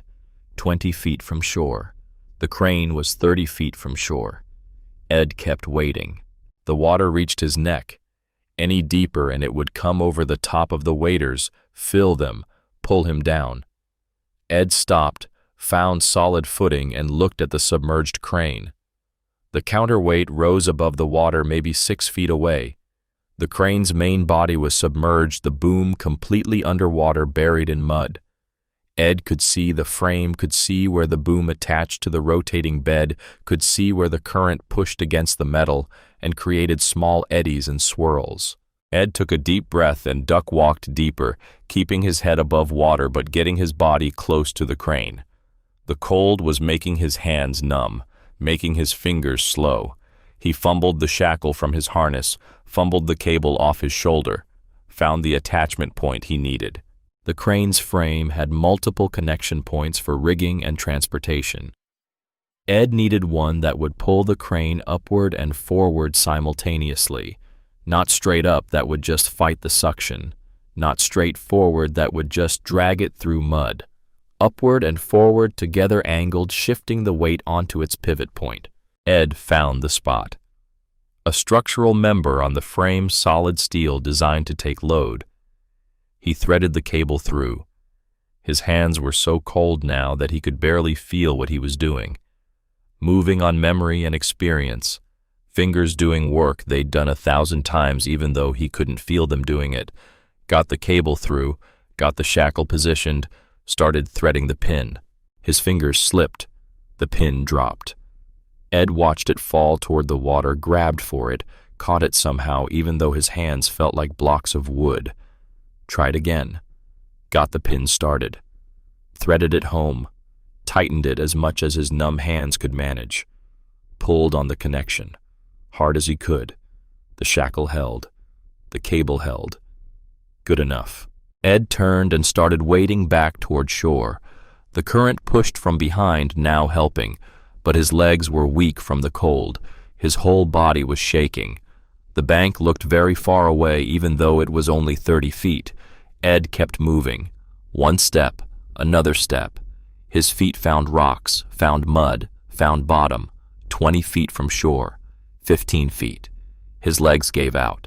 Ed went down cold water, closing over his head for a second before the safety line went taut, and Tom's crew hauled him upright. He surfaced gasping, and they pulled him toward shore, 3 men on the rope dragging him through water and onto dry ground. Ed lay on the frozen earth, shaking so hard his teeth chattered, and distantly heard Tom shouting for blankets and hot coffee. Someone wrapped him in blankets. Someone else pressed a cup of hot liquid into his hands. Ed tried to drink, but his hands shook so badly he spilled half of it. "You got hypothermia?" Tom asked, his face close to Ed's, worried. Ed shook his head. Just cold. We need to get you to a hospital." No. Just need to warm up." "Ed, I'm fine." Ed forced himself to sit up, forced his voice steady. "Did I get the hookup?" Tom stared at him. "You nearly drowned, and you're asking about the hookup. Did I get it?" Tom looked at the cable running into the water, looked at Ed. "Yeah, you got it. Cable's attached." Good. Ed pulled the blankets tighter around himself. "Then let's pull this crane." "Not until you warm up. You can barely talk." "I can operate the winch. Just need my hands working." Ed held up his hands. They were white, bloodless, shaking. But as he sat there wrapped in blankets, drinking hot coffee, feeling returned slowly. Painful feeling like needles in his fingers and toes. But feeling. After 20 minutes, Ed could hold the coffee cup without spilling. After 30 minutes, he could stand without help. After 40 minutes, his speech was clear and his hands steady enough to work. "I'm ready," Ed said. Tom looked at him like he was crazy, which was fair. Ed felt crazy, felt like he should be at home in a warm bed instead of standing on a frozen riverbank preparing to operate 50-year-old equipment. But the cable was rigged. The hookup was made. The geometry was right. Time to pull. Ed walked to the autocar still wrapped in one blanket over his shoulders, climbed into the cab, started the engine. It caught immediately, rumbled to life, settled into its familiar rhythm. Ed engaged the power takeoff for the winch, heard the gears mesh, felt the vibration change as power transferred from the engine to the winch drum, put his hand on the winch control lever. Tom appeared at the driver's window. "You sure about this?" "No," Ed said honestly, "but it's worth trying." Tom nodded, stepped back, raised his hand to his crew. "Everyone clear the recovery area. Give the truck room." The crew moved back. Even Derek Hammond, who'd been standing with his arms crossed, backed up to safe distance. Ed looked at the cable running from the autocar through the snatch blocks toward the water, looked at the crane's counterweight visible above the surface, thought about Stefan building this truck, building this boom, designing this system 70 years ago because he believed in helping people who needed help. "All right, Pa," Ed said quietly. "Let's see if it still works." He pulled the winch control lever. The drum began to turn. The sound was deep and mechanical, the kind of sound that came from gears as big as dinner plates, meshing with other gears, transferring power through solid steel instead of hydraulic fluid. Slow, steady, relentless. The cable went taut. For 30 seconds, nothing visible happened. The cable stretched slightly, taking up slack, distributing tension through the system. The snatch blocks creaked as the cable pulled against them. The autocar's frame groaned as forces transferred through its structure. Then the crane moved. Not much, just a tiny shift, the slightest tilting of the counterweight. But it moved. Ed held steady pressure on the winch control, didn't try to force it, didn't try to rush, just maintained constant tension, letting the forces work, letting physics do what mathematics said it should do. The cable stretched tighter. The autocar's boom swayed slightly under load. Ed felt the truck settle deeper into the ground as its tires compressed, but they didn't sink. The ground held. The crane shifted again. More this time. The counterweight tilted noticeably as the boom underneath began to break free from the mud's grip. Ed heard the sound from the river, a deep, wet sucking sound, the sound of mud releasing its hold, the sound of 80 tons of steel beginning to move after 4 days of being stuck. "Holy shit," someone said from the crew, "it's moving." Ed kept the winch turning. Slow. Steady. The cable moved at walking pace, maybe 2 feet per minute, but it moved continuously. Never stopped. Never jerked. Just steady pressure breaking suction, shifting weight, coaxing the crane to move with the pull instead of fighting it. 5 minutes later, the boom broke completely free from the mud. The sound was like a massive cork being pulled from a bottle. The crane lurched forward in the water. The counterweight rose higher as the whole assembly pivoted on its underwater tracks. 10 minutes later, the crane was moving steadily through the water toward shore, being pulled by a wrecker that weighed 1/8 as much. 15 minutes later, the crane reached shallow water. Its tracks found bottom. It began to crawl up the bank under its own weight, guided by the cable pulled by the autocar's steady winch. 20 minutes later, the crane sat on dry land, dripping river water, covered in mud, but out. Ed shut down the winch, set the brake, cut the engine, climbed out of the autocar. His whole body hurt. His back screamed. His legs were weak from the cold and the stress. His hands barely worked. But the crane was out. Tom Delvecchio stood staring at the crane, then at the autocar, then at Ed. "You did it," Tom said quietly. Jesus Christ, you actually did it. Ed nodded, too tired to speak. He walked to the cable and began disconnecting the shackle from the crane. His hands shook, but he managed it. Began coiling the cable, working slowly, methodically, the way Stefan had taught him. Never leave equipment rigged after a job. Always put it away properly. Cable gets kinked, it weakens. Gets weak, it breaks when you need it. Tom walked over. Ed, stop. Let my crew handle that. My cable, Ed said. My responsibility. Ed, you're shaking. You just pulled a crane out of a river and you're barely standing. Please, let my guys help. Ed looked at Tom, saw genuine concern there, saw respect. All right, Ed said finally. Tom called over 2 of his crew members. Help him coil this cable. He'll tell you how. Do exactly what he says. The 2 men came over, young guys, maybe 30. They looked at Ed with something like awe. Show us how, one of them said. Ed showed them. How to coil without kinking. How to check for damage as you coiled. How to store it so it would be ready next time. When the cable was coiled and secured in the autocar's toolbox, when the shackles and blocks were stowed, when everything was put away properly, Ed stood next to the truck and finally let himself feel how exhausted he was. 73 years old. Just pulled 80 tons of crane out of a river. His body was done. Tom appeared next to him with a thermos. Coffee. Hot. Drink it. Ed took the thermos in hands that could barely grip and drank. The coffee was hot enough to burn. It felt like salvation. How much do I owe you? Tom asked. Nothing. Ed, you just saved us $500,000, maybe saved my company. I have to pay you something. You don't owe me anything. Your crane's out. That's enough. Why would you do this for free? Ed looked at the autocar, at the boom Stefan had welded by hand, at the truck that had been built to help people, at the work that had made Ed feel useful again for the first time in 7 years. My father built this truck to help people, Ed said. Steel workers mostly.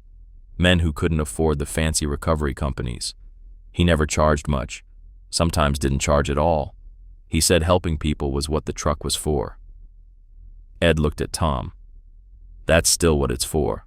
Tom pulled out his wallet, took out every bill in it, maybe $300. At least take this. Gas money. Your time. Ed shook his head. Keep it. Buy your crew lunch. They've had a rough week. Tom stood there holding the money, looking like he didn't know what to say. I won't forget this, Tom finally managed. Ed nodded, climbed back into the autocar. His body protested every movement. The engine coughed, caught, settled into its rumbling idle. Ed put it in gear and began driving away from the construction site. Drove at 25 miles per hour, the boom swaying slightly while Tom's crew stood and watched him go. In the autocar's side mirror, Ed could see them, could see Derek Hammond standing next to the Hartman recovery equipment staring, could see Tom with his crew talking animatedly, could see the crane sitting on dry land mud dripping from its frame. Ed drove home slowly, following Route 28 south along the river, and for the first time in 7 years, he felt like he'd done something that mattered. Felt like Stefan would have been proud. Felt like maybe being 73 years old didn't mean being useless after all. The autocar rumbled through Pittsburgh streets, and Ed Kokalchik drove it home to the garage where his father had built it 50 years ago, where it would wait until the next time someone needed help, because that's what it was for. Ed drove home with his body aching and his hands still numb from the cold water and the feeling that he'd just stepped back into a life he thought was over. The autocar's heater worked, barely pushing warm air into the cab that did little against the bone-deep chill from 20 minutes in the Allegheny River. But Ed barely noticed the cold anymore. His mind was replaying the pull, the moment when the cable went taut and the crane shifted, the sound of mud releasing its grip. replaying the look on Tom Delvecchio's face when 80 tons of steel had crawled out of the water pulled by equipment everyone thought was too old to matter. The drive back took 40 minutes at the autocar's maximum comfortable speed of 30 miles per hour.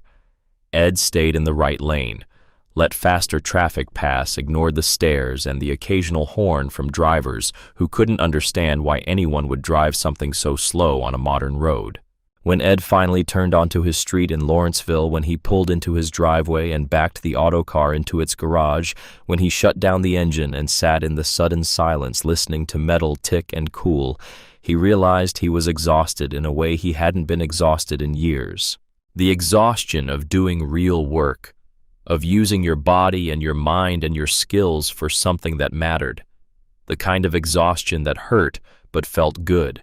The kind that meant you'd accomplished something. Ed climbed out of the cab slowly. Every joint protested. His back felt like someone had driven nails into his spine. His legs were weak. His hands barely worked. But he'd pulled a crane out of the Allegheny River. At 73 years old, with 50-year-old equipment, Ed had done what modern machinery couldn't do. He walked into his house, stripped off his damp clothes, and stood in a shower hot enough to hurt, letting the water work the cold out of his bones. Stood there for 20 minutes until his fingers and toes felt normal again, until the shaking stopped, until his body remembered it was supposed to be warm. After the shower, Ed made himself eggs and toast, simple food that his hands could manage. Ate standing at the kitchen counter, too tired to sit at the table properly. Drank 3 cups of coffee. Felt human again. The phone rang. Ed almost didn't answer, but habit made him pick it up. "Hello, Mr. Kokalchik. This is Margaret Hartman, from Hartman Recovery." Ed set down his coffee cup.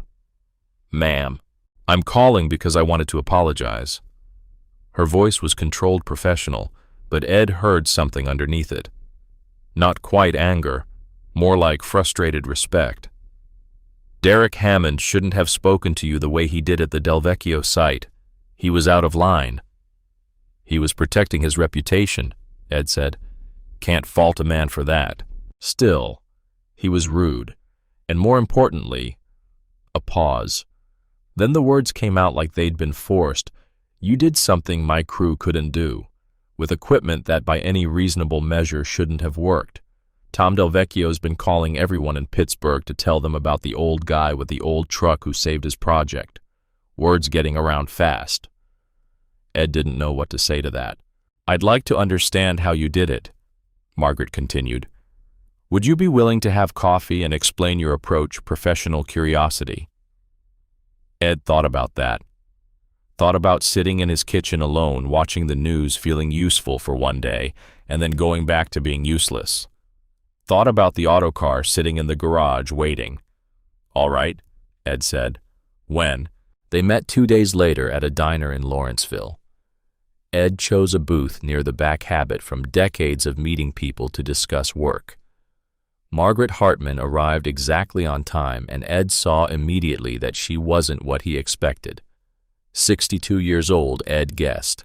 Tall, maybe 5'10", with steel gray hair, pulled back in a severe bun.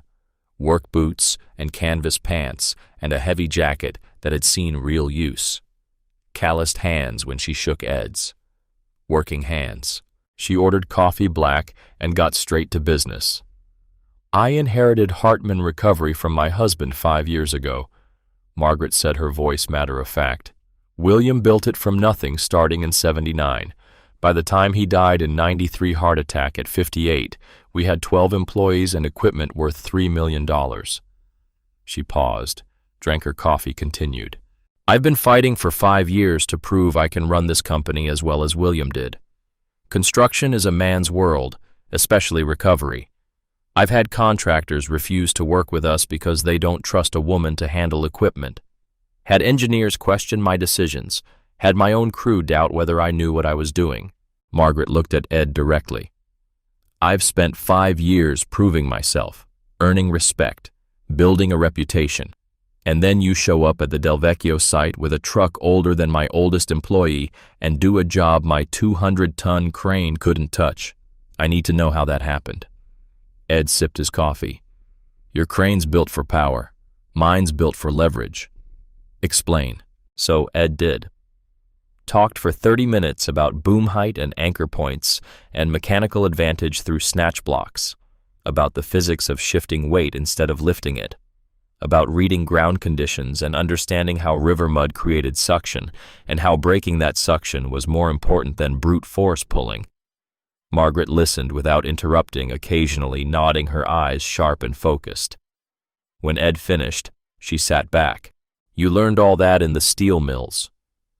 "Learned it from my father," Ed said. "He spent 40 years pulling equipment out of bad situations. He used to say the difference between good recovery work and bad recovery work is whether you're fighting the problem or working with it. Your father built your truck. 1948 through 1950. Took him 2 years working nights and weekends. Built the boom by hand from scrap steel he got at the mill. Why build a wrecker instead of just using commercial recovery services? Because working men needed help and couldn't afford what commercial services charged." Ed looked at Margaret. "No offense, none taken." She smiled slightly, the first smile Ed had seen from her. "My husband used to say the same thing. Said he got into recovery work because someone had to help the little guys. Then the business grew and suddenly we were charging what the little guys couldn't afford. It bothered him. Bothered me too." She was quiet for a moment. Then she looked at Ed with an expression that was part calculation, part hope. "Would you be willing to consult for us on jobs where unconventional approaches might work? We get calls sometimes for situations where standard equipment won't work. Your experience might make the difference between a successful recovery and abandoning equipment." "I'm not looking for work," Ed said. "I'm not offering employment. I'm offering collaboration. When we get a call that seems impossible, I'd like to be able to call you, ask your opinion, maybe have you come look at the site. If you think your truck could handle it, you do the job. If not, we at least got a second perspective."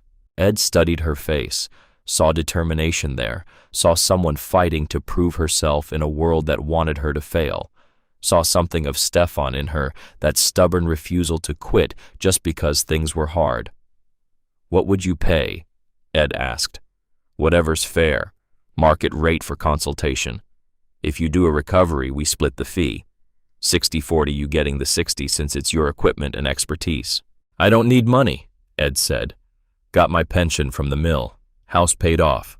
Mary's life insurance sitting in the bank untouched." "Then why did you help Tom Delvecchio?" "Because he needed help." Margaret looked at Ed for a long moment. "You're serious? You pulled that crane for free? That's what the truck's for." "Most people don't think that way anymore. Most people aren't my father's son." Margaret smiled again, wider this time. "Your father raised you right, Mr. Kokolchik." "Ed." "Margaret." She pulled a business card from her pocket, wrote a number on the back. "That's my direct line, not the office number. If you hear about a job, or if you just want to talk shop, call me." Ed took the card. Looked at her handwriting, clear and precise despite the cheap pen. "Can I ask you something?" Margaret said. "Why do you do this? Really? You're 73 years old. You could be retired, relaxing, enjoying your golden years. Instead, you're wading into freezing rivers and pulling equipment. Why?" Ed thought about that. Thought about the 7 years after Mary died when he'd sat in his house feeling useless. Thought about how it felt standing on Tom's job site knowing he could help. Knowing the auto car could help. "Because I can," Ed said finally. "And when a man can do something that helps someone, when he has the skills and the tools and the knowledge, and he just sits idle, he's wasting what he's been given. My father taught me that." "Your father sounds like he was remarkable." "He was. Built this truck with his hands because he believed in helping people. Used it for 40 years to pull working men out of bad situations. Never charged much, sometimes charged nothing.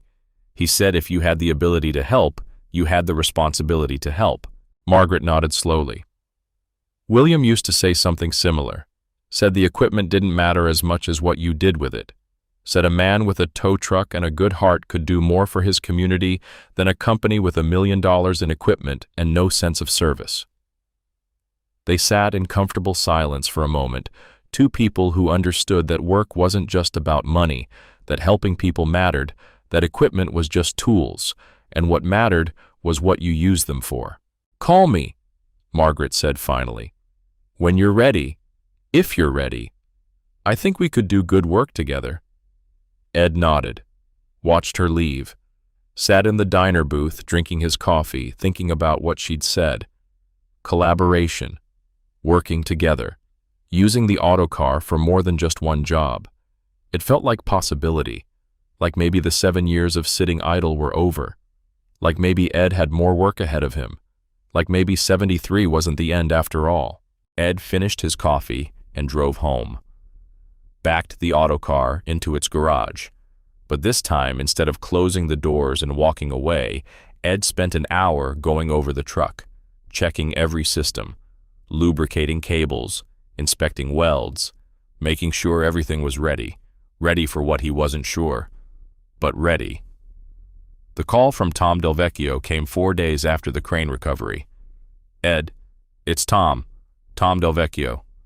Tom, how's the bridge?" "Back on schedule thanks to you." Tom's voice was warm, grateful, but Ed heard something else underneath it. Uncertainty. "Listen, I'm calling because word got around about what you did, about the crane. And I got a call this morning from a guy up in Butler County who's got a problem. Bulldozer stuck in a strip mine, ground's unstable because of old mine shafts underneath. 3 recovery companies already told him no. Said it's too dangerous." Ed felt something stir in his chest. The same feeling he'd had hearing about Tom's crane, the feeling of being needed. What kind of unstable? The kind where you walk on it and it feels like a trampoline. Old coal mine shafts below the surface, some of them collapsed, creating voids. The bulldozers sitting on ground that might give way any minute. They're worried it'll go down a shaft and maybe trigger a bigger collapse. They try pulling it yet. Nobody will touch it. Hartman said no. 2 other companies said no. The mining company's ready to write it off and just abandon the equipment. But it's a brand new Cat D9, $400,000. They'd rather save it if they can. Ed looked out his kitchen window at the garage, at the auto car waiting inside. Thought about unstable ground and old mine shafts and a heavy piece of equipment that needed moving from a distance, the kind of job the autocar was built for. "Give me the number," Ed said. The strip mine job took Ed 6 hours on a cold February morning, with wind coming hard across open ground and making his eyes water. The bulldozer sat 200 yards from the access road on ground that looked solid but wasn't. Ed could see it from where he parked the autocar, a big yellow machine sitting alone on earth that rippled slightly when the wind blew hard. The mining company supervisor was a woman named Patricia Ross, maybe 50, with the weathered face of someone who'd spent decades outdoors. She met Ed at the site entrance with visible nervousness. "You the guy Tom Delvecchio sent?" "Ed Kokalchik, that's my truck." Patricia looked at the autocar, looked at Ed. Her expression said she was thinking the same thing everyone thought this old man with this old truck was supposed to do what 3 modern recovery companies refused to attempt. "How much do you know about undermined ground?" Patricia asked. "Enough. Worked mill cleanup sites in the 70s and 80s. Some of them had underground voids from old mining operations. Learned to read the signs. The signs here say that ground could give way without warning. We've had 2 minor collapses in the past month. Nothing big, just surface settling. But each collapse creates more instability. That bulldozer weighs 30 tons. If it goes down, it could trigger a collapse that takes out 1/3 of this section." Ed studied the ground between the access road and the bulldozer. The earth showed stress patterns, subtle ripples and cracks that indicated settling. The surface looked solid, but it was deceptive. Underneath, old mine shafts created voids, and the earth above those voids was essentially a thin bridge waiting to collapse. You couldn't drive recovery equipment across that ground. The weight would trigger exactly the collapse they were trying to avoid, and you couldn't work close to the bulldozer because the ground around it was the most unstable. But the autocar didn't need to get close.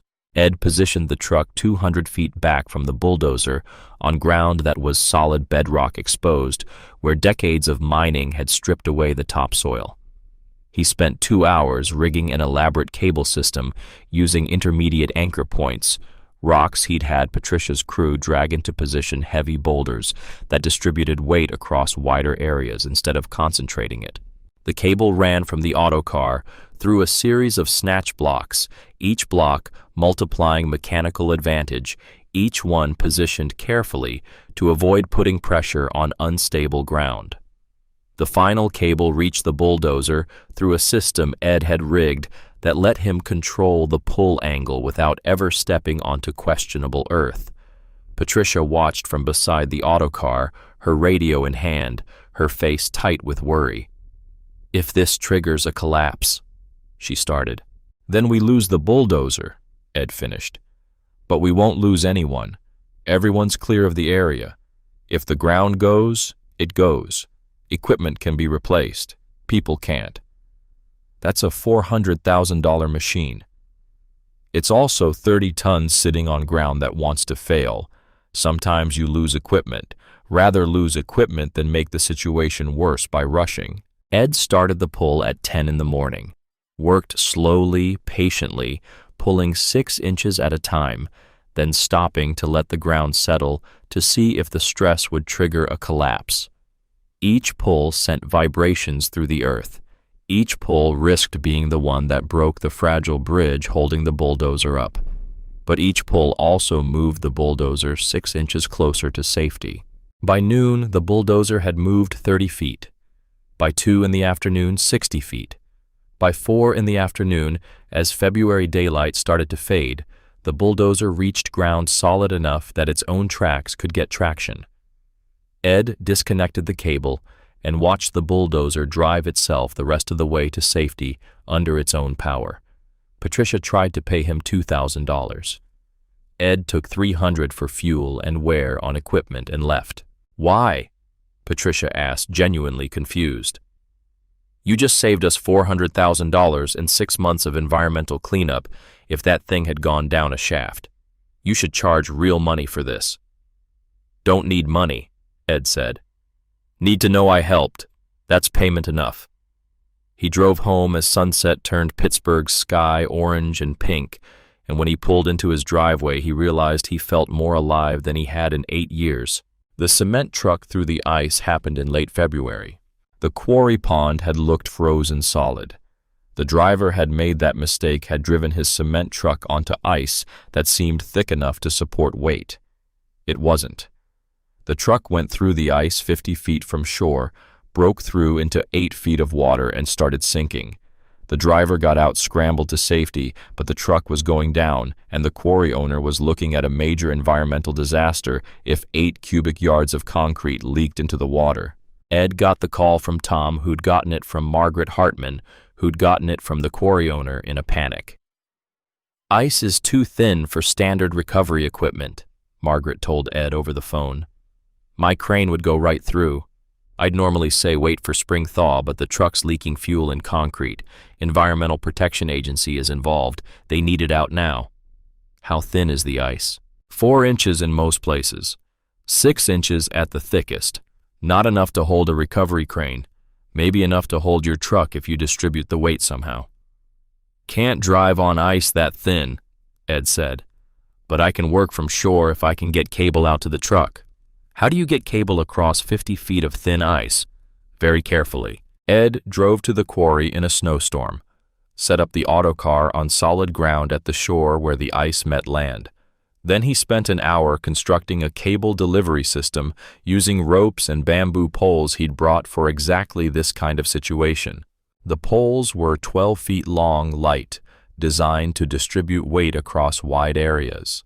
Ed lashed them together into a ladder-like structure, attached his cable to the end, and very carefully, never stepping on the ice himself, pushed the structure out across the frozen surface. The ice creaked, cracked in places, but the distributed weight of the bamboo structure was light enough that the ice held. Ed fed cable through the structure until it reached the truck, then used a long pole with a hook to secure it to the truck's frame. The whole rigging process took 3 hours in falling snow, while the quarry crew stood on shore and watched like it was the most insane thing they'd ever seen.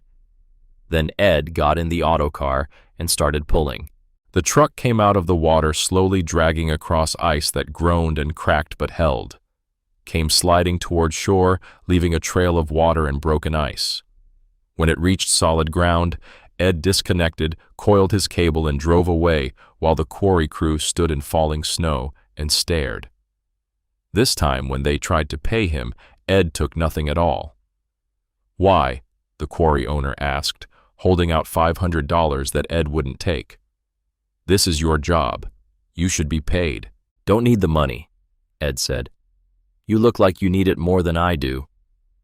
The quarry owner had looked at Ed like he was from another planet. Maybe he was. Maybe Ed was from a time when helping people mattered more than collecting payment, when doing good work was its own reward. March brought a semi that had rolled down an embankment on Route 19. The truck had gone off the road in icy conditions, rolled twice, and ended up 100 feet down in a ravine. The driver had survived with minor injuries, but the truck was wedged between trees in a position where standard recovery equipment couldn't reach it. Ed rigged from above using trees as anchor points, working angles that let the autocar's boom height pull from safety, while the truck unwedged itself and climbed the embankment under cable guidance. April brought a crane that had tipped in soft spring ground, much like Tom's original problem, but in a different location. Ed pulled it, using the same techniques, the same patient approach, the same understanding that power wasn't the answer when position and patience were available. May brought an excavator stuck in protected wetland, where environmental regulations prohibited heavy equipment from entering. Ed worked from the wetland's edge, never crossing into protected territory, using his cable reach to extract the excavator without disturbing sensitive habitat. Each job was different. Each job was impossible by conventional standards. Each job, Ed's truck and Stefan's design and Ed's knowledge combined to solve what modern equipment couldn't. And each job word spread a little further. The story of the old man with the old wrecker who could pull equipment from situations where modern recovery companies feared to go. Ed never advertised, never sought work. The jobs found him.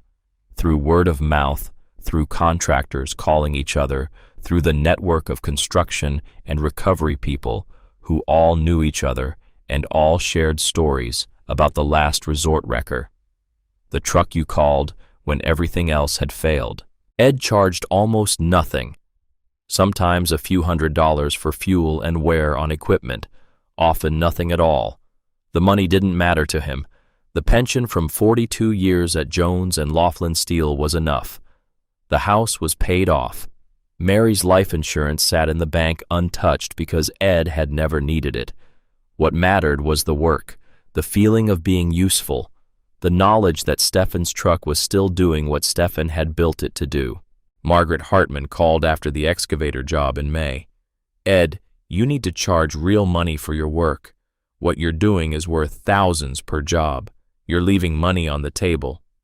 "Don't need money," Ed said. Same answer he'd given her before. Same answer he'd give anyone who asked. Then why do you do it? Ed had thought about that. Thought about it a lot during the quiet evenings in his kitchen, during the times when he sat at Stefan's table and remembered his father's hands building that table, remembered Mary painting the cabinets, remembered a life that had been full and was now mostly empty except for the work. "Because I can," Ed said finally. "Because I have the ability to help people, and when you have that ability, you have the responsibility to use it. My father taught me that. Spent 40 years living it. I'm just trying to do the same." Margaret was quiet for a long moment. Then her voice came back softer. "You remind me of William, my husband, before the business got big and complicated, back when he just wanted to help people get unstuck, back when it was about service instead of profit." "Your husband sounds like he was a good man." "He was." Margaret's voice carried weight grief that time had softened but not erased. "I wish you could have met him. I think you two would have understood each other." After the call, Ed sat in his kitchen and thought about William Hartman, a man he'd never met but somehow knew. A man who'd built a recovery business because people needed help, who'd started with service and ended with profit and maybe regretted that transformation. Ed understood. The world pushed you toward profit, toward charging what the market would bear, toward treating helping people as a business transaction instead of a responsibility. Stefan had resisted that push for 40 years, had kept the autocar services affordable, had helped for free when people couldn't pay, had believed that having the ability to help created the obligation to help. Ed was trying to honor that belief, trying to use Stefan's truck the way Stefan would have used it, trying to prove that 73 wasn't too old to matter. June brought the logging truck in the Appalachian Mountains, and June brought Derek Hammond back into Ed's life in an unexpected way. Ed was rigging the autocar on a narrow mountain road, preparing to pull a loaded logging truck that had slid off the pavement and gotten wedged between trees when Derek's pickup pulled up. Derek got out looking uncomfortable in a way Ed hadn't seen at the January job site. "Mr. Kokalchik," Ed looked up from securing a shackle. "Derek, I came to—" Derek struggled with the words, his engineer's precision failing him when it came to emotions. "I came to say I was sorry for the way I acted at the Del Vecchio site, for what I said about your truck and your methods. I was wrong." Ed straightened carefully, his back protesting after an hour of bending and lifting. "You weren't wrong about the engineering. You just weren't thinking about all the variables." "I was arrogant," Derek said flatly. "Thought I knew everything because I had the degree and the modern equipment. You proved that experience matters as much as education, maybe more in some situations." Ed studied the younger man, saw genuine humility there, saw someone who'd been forced to reevaluate what he thought he knew. "Engineering school teach you everything?" Ed asked. "No, it taught me theory, principles, how things should work under ideal conditions. But the real world isn't ideal conditions." "No, it's not." Derek looked at the logging truck wedged between trees. "Can I ask how you know when to pull and when to wait? When the angle's right and when it's not? You don't have load calculators or computer models or any of the tools I was taught to rely on." "I feel it," Ed said. "Through the cable, through the truck. 42 years working in steel mills, you learn to sense stress in metal, learn to know when something's about to give and when it'll hold. That's not engineering." "No," Ed agreed. "It's experience. Engineering tells you what should work. Experience tells you what will work. Both matter. You need both." Derek nodded slowly, processing that. Then he said something Ed hadn't expected. "Will you teach me how to read ground conditions the way you do, how to feel stress in cable, how to solve problems the way you solve them?" Ed looked at Derek. At the MIT graduate with the professional engineer's license who'd spent 10 minutes being dismissive in January and had apparently spent 5 months thinking about what he'd seen. "Why?" Ed asked. "Because I'm good at what I do, but watching you work made me realize I'm only good at one kind of problem. The problems that fit the engineering I was taught.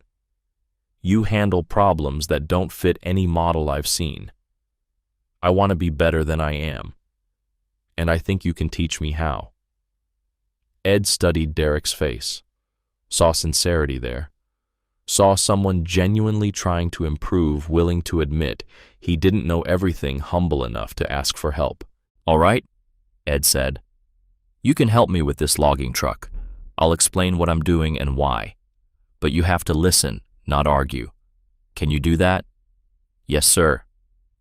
They worked together through the afternoon, Ed explaining his process, why he chose certain anchor points, how he evaluated ground stability, why cable angle mattered more than pulling force, how to read stress and rigging by sound and vibration instead of load sensors.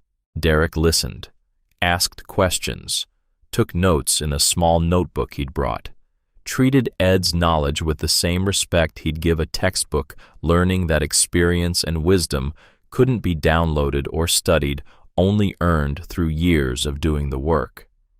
When they got the logging truck unstuck and back on the road, Derek shook Ed's hand. "Thank you," Derek said. His voice was sincere. "I learned more today than I learned in 4 years of engineering school. Different things, but valuable things." "Don't dismiss what school taught you," Ed cautioned. "Engineering principles matter. You need the math and the theory. Just add what experience teaches. Make yourself more complete." Derek nodded. "Can I call you for future jobs where unconventional approaches might help?" "If you need help," Ed said, "I'll come." Derek left. Ed finished coiling his cable and securing his equipment, drove the autocar down the mountain road as afternoon turned to evening, and realized that he'd just done something else Stefan used to do. Not just recovery work, teaching, passing knowledge to the next generation, making sure what he knew didn't die with him. It felt good. Felt like he was building something, not just maintaining it. Felt like maybe the autocar's legacy could extend beyond Ed's lifetime if he taught others what Stefan had taught him. July brought a phone call that Ed had been half expecting and half dreading. Dad Michael Kokalchik, Ed's son, 45 years old, living in Boston, working as an accountant, calling once a month with stiff conversations about nothing important. But this call was different. Ed heard it in Michael's voice immediately. "Michael, how are you?" "I'm fine, Dad, but I need to talk to you about something. I've been hearing stories about you doing recovery work with Grandpa's wrecker." Ed closed his eyes. Of course, word traveled. Someone Michael knew in Pittsburgh had seen Ed working, had told Michael his 73-year-old father was wading into rivers and pulling equipment from mines. "Some jobs here and there," Ed said carefully. "Dad, you're 73 years old.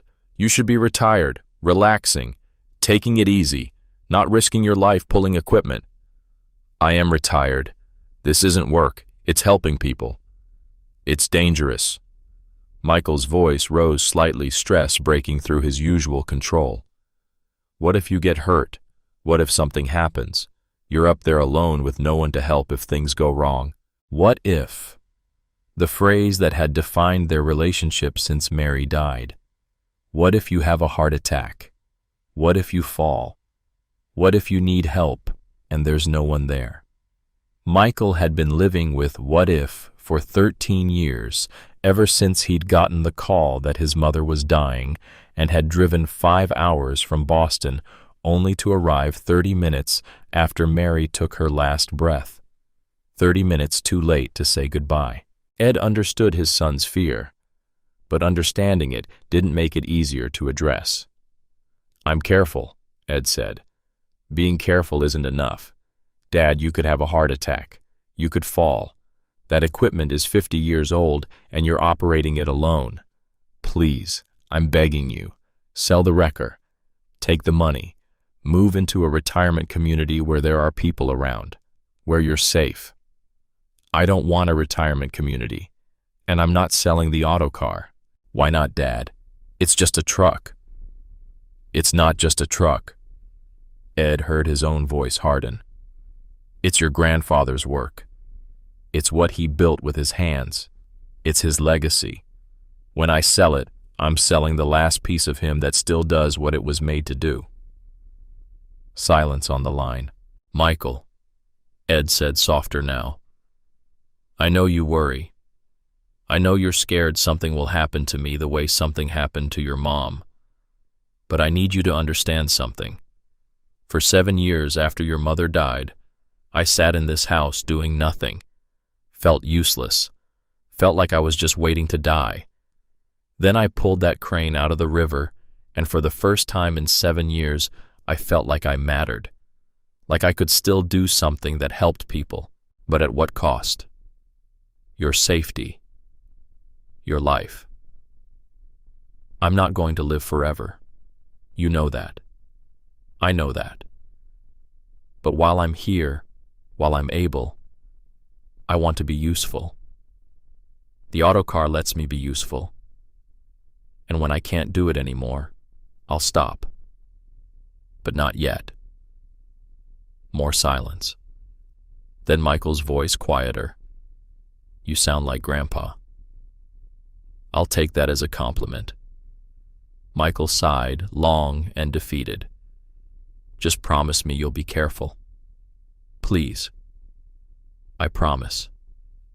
Call me more often. Let me know you're okay. I will. After they hung up, Ed sat at his kitchen table for a long time thinking about his son, about the distance between them, geographical and emotional, about how that distance had started the day Mary died and Michael arrived too late. Some wounds never healed completely. You just learned to live with them. The summer of 1998 brought more jobs. Ed lost track of how many. A forklift that had tipped in a warehouse, a van that had rolled into a creek, construction equipment stuck in mud that had turned out to be softer than anyone expected. Each call, Ed fired up the autocar. Each call, he drove out and did what needed doing. Each call, he proved that Stefan's engineering still worked, that old knowledge still mattered, that experience and patience could solve problems power couldn't touch. By August, people in Pittsburgh's construction and recovery industries had a name for Ed's operation. They called it the last resort wrecker, the truck you called when everything else had failed, when the situation looked impossible, when standard equipment and standard approaches wouldn't work. Margaret Hartman started joining Ed on some of the jobs. Not to help Ed still worked alone, still insisted on doing the rigging himself, but to watch, to learn, to understand the methods Stefan had developed and Ed had refined. You're building a legacy, she told him in September after they'd extracted an excavator from wetland without disturbing protected habitat. People talk about you, about the old man with the old truck who does the impossible. I'm not building anything, Ed protested, just using what my father built. It's more than that. You're proving something important, that old methods still work, that experience matters, that you don't need the newest, biggest, most expensive equipment to solve hard problems. That's valuable. That's worth preserving. Ed didn't know what to say to that. I've been thinking, Margaret continued, about what happens when you decide to stop. Not saying you should stop just thinking about the future. Would you consider donating the autocar to a museum? The Heinz History Center has a Pittsburgh Industrial Heritage exhibit. Your truck would fit perfectly. You think people would want to see an old wrecker? I think people need to see it. Need to remember that things used to be built to last, that craftsmanship mattered, that men like your father made things that are still working 70 years later. Margaret looked at Ed seriously. Your father's work deserves to be remembered. You deserve to be remembered. Ed looked at the autocar sitting on the job site with its boom-raised cable system rigged, everything ready to work. Looked at the machine Stefan had built by hand in a garage 70 years ago. I'll think about it, Ed said. That night, sitting in his kitchen, Ed did think about it. Thought about what would happen to the autocar when he couldn't use it anymore, when age finally made it impossible to do the work, when his body gave out for good. The truck would sit in the garage, would sit there the way it had sat for 7 years before the crane job, would eventually be sold for scrap or given away or forgotten, unless Ed did something different, unless he made sure Stefan's work was preserved. A museum made sense. Let people see what Stefan had built. Let them understand what was possible when a working man with skills and determination made something meant to last. Ed would think about it more, would talk to the history center, would make sure that when his time was done, Stefan's work lived on.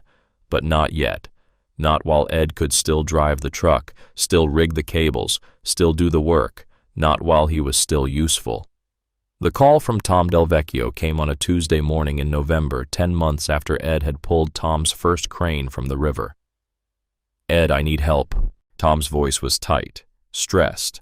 Ed heard something in it that made him sit up straighter. "What's wrong?" "Small crane went into the river, same general area as last time, different spot. It's stuck, and the recovery company can't get close enough. I know it's asking a lot. I know I already owe you more than I can repay. But I'll be there in an hour," Ed said without hesitation. He was pulling on his boots when the pain hit. Not pain. That word was too small. This was something else. Something that made pain look trivial. Like someone had reached into Ed's chest and grabbed his heart with a fist and squeezed. Squeezed until Ed couldn't breathe, couldn't stand, couldn't do anything but grab the kitchen table and try not to fall. The pain radiated down his left arm, making it go numb, up his neck into his jaw, through his chest like a hot knife. Heart attack. Ed knew it immediately. 42 years working in steel mills, you saw men have heart attacks. Knew what they looked like, knew what the survivors said about how it felt. Ed managed to get his phone out of his pocket, managed to dial 911, managed to stay conscious long enough to give his address to the dispatcher, managed to unlock his front door so the EMTs could get in. Then he sat down on his kitchen floor, back against the cabinets Mary had painted yellow, and wondered if this was how it ended. 10 months of feeling useful again. 10 months of doing work that mattered. Then his heart gave out because he was 73 years old and bodies didn't last forever. Stefan's voice in his memory, "Will work till hands can't hold it anymore." Ed's hands couldn't hold anymore. The EMTs arrived 12 minutes later, which felt like 12 hours. Found Ed conscious but barely ashen, sweating the classic presentation of cardiac arrest. They loaded him into the ambulance, and by the time they reached UPMC Presbyterian, the pain had faded into a cold numbness that felt worse. At the hospital, doctors and nurses moved fast. Tests, medications, a cardiac catheterization where they threaded cameras into Ed's heart through his wrist and found blocked arteries, narrowed passages, a heart that had been working on borrowed time. A doctor, maybe 40 years old, came to Ed's room afterward and explained that he'd had a moderate heart attack, that the blockage had been significant, but they'd cleared it, that he'd need medication and lifestyle changes and follow-up care. "You're lucky," the doctor said. "This could have been much worse. But Mr. Kokalchik, you need to understand that your heart was damaged. You'll recover, but you'll need to be careful. No strenuous activity, no heavy lifting, and no more of whatever you were doing when this happened." "Can I make a phone call?" Ed asked. "Soon. We need to monitor you for—" "I need to call someone about a job. He's waiting for me." The doctor's face softened with understanding and pity. "Mr. Kokalchik, you just had a heart attack. You won't be doing any jobs for a while. Probably never given the damage to your heart. You need to rest. You need to let your body heal. You need to accept that some things are over." Ed closed his eyes and thought about Tom standing by the river, waiting for help that wouldn't come. Thought about the auto car sitting in his garage, useless without someone to operate it. They let him make the call 30 minutes later. Tom answered on the first ring. "Ed, where are you? Is everything okay?" "Hospital." Ed's voice came out weak. "Had a heart attack. Can't make it." Silence. Then, "Jesus. Ed, are you okay?" "Will be.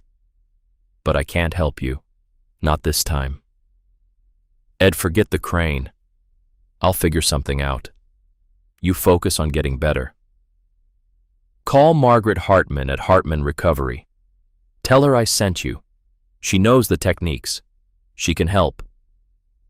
Ed and Tom, I'm sorry. Don't apologize. You saved my company once.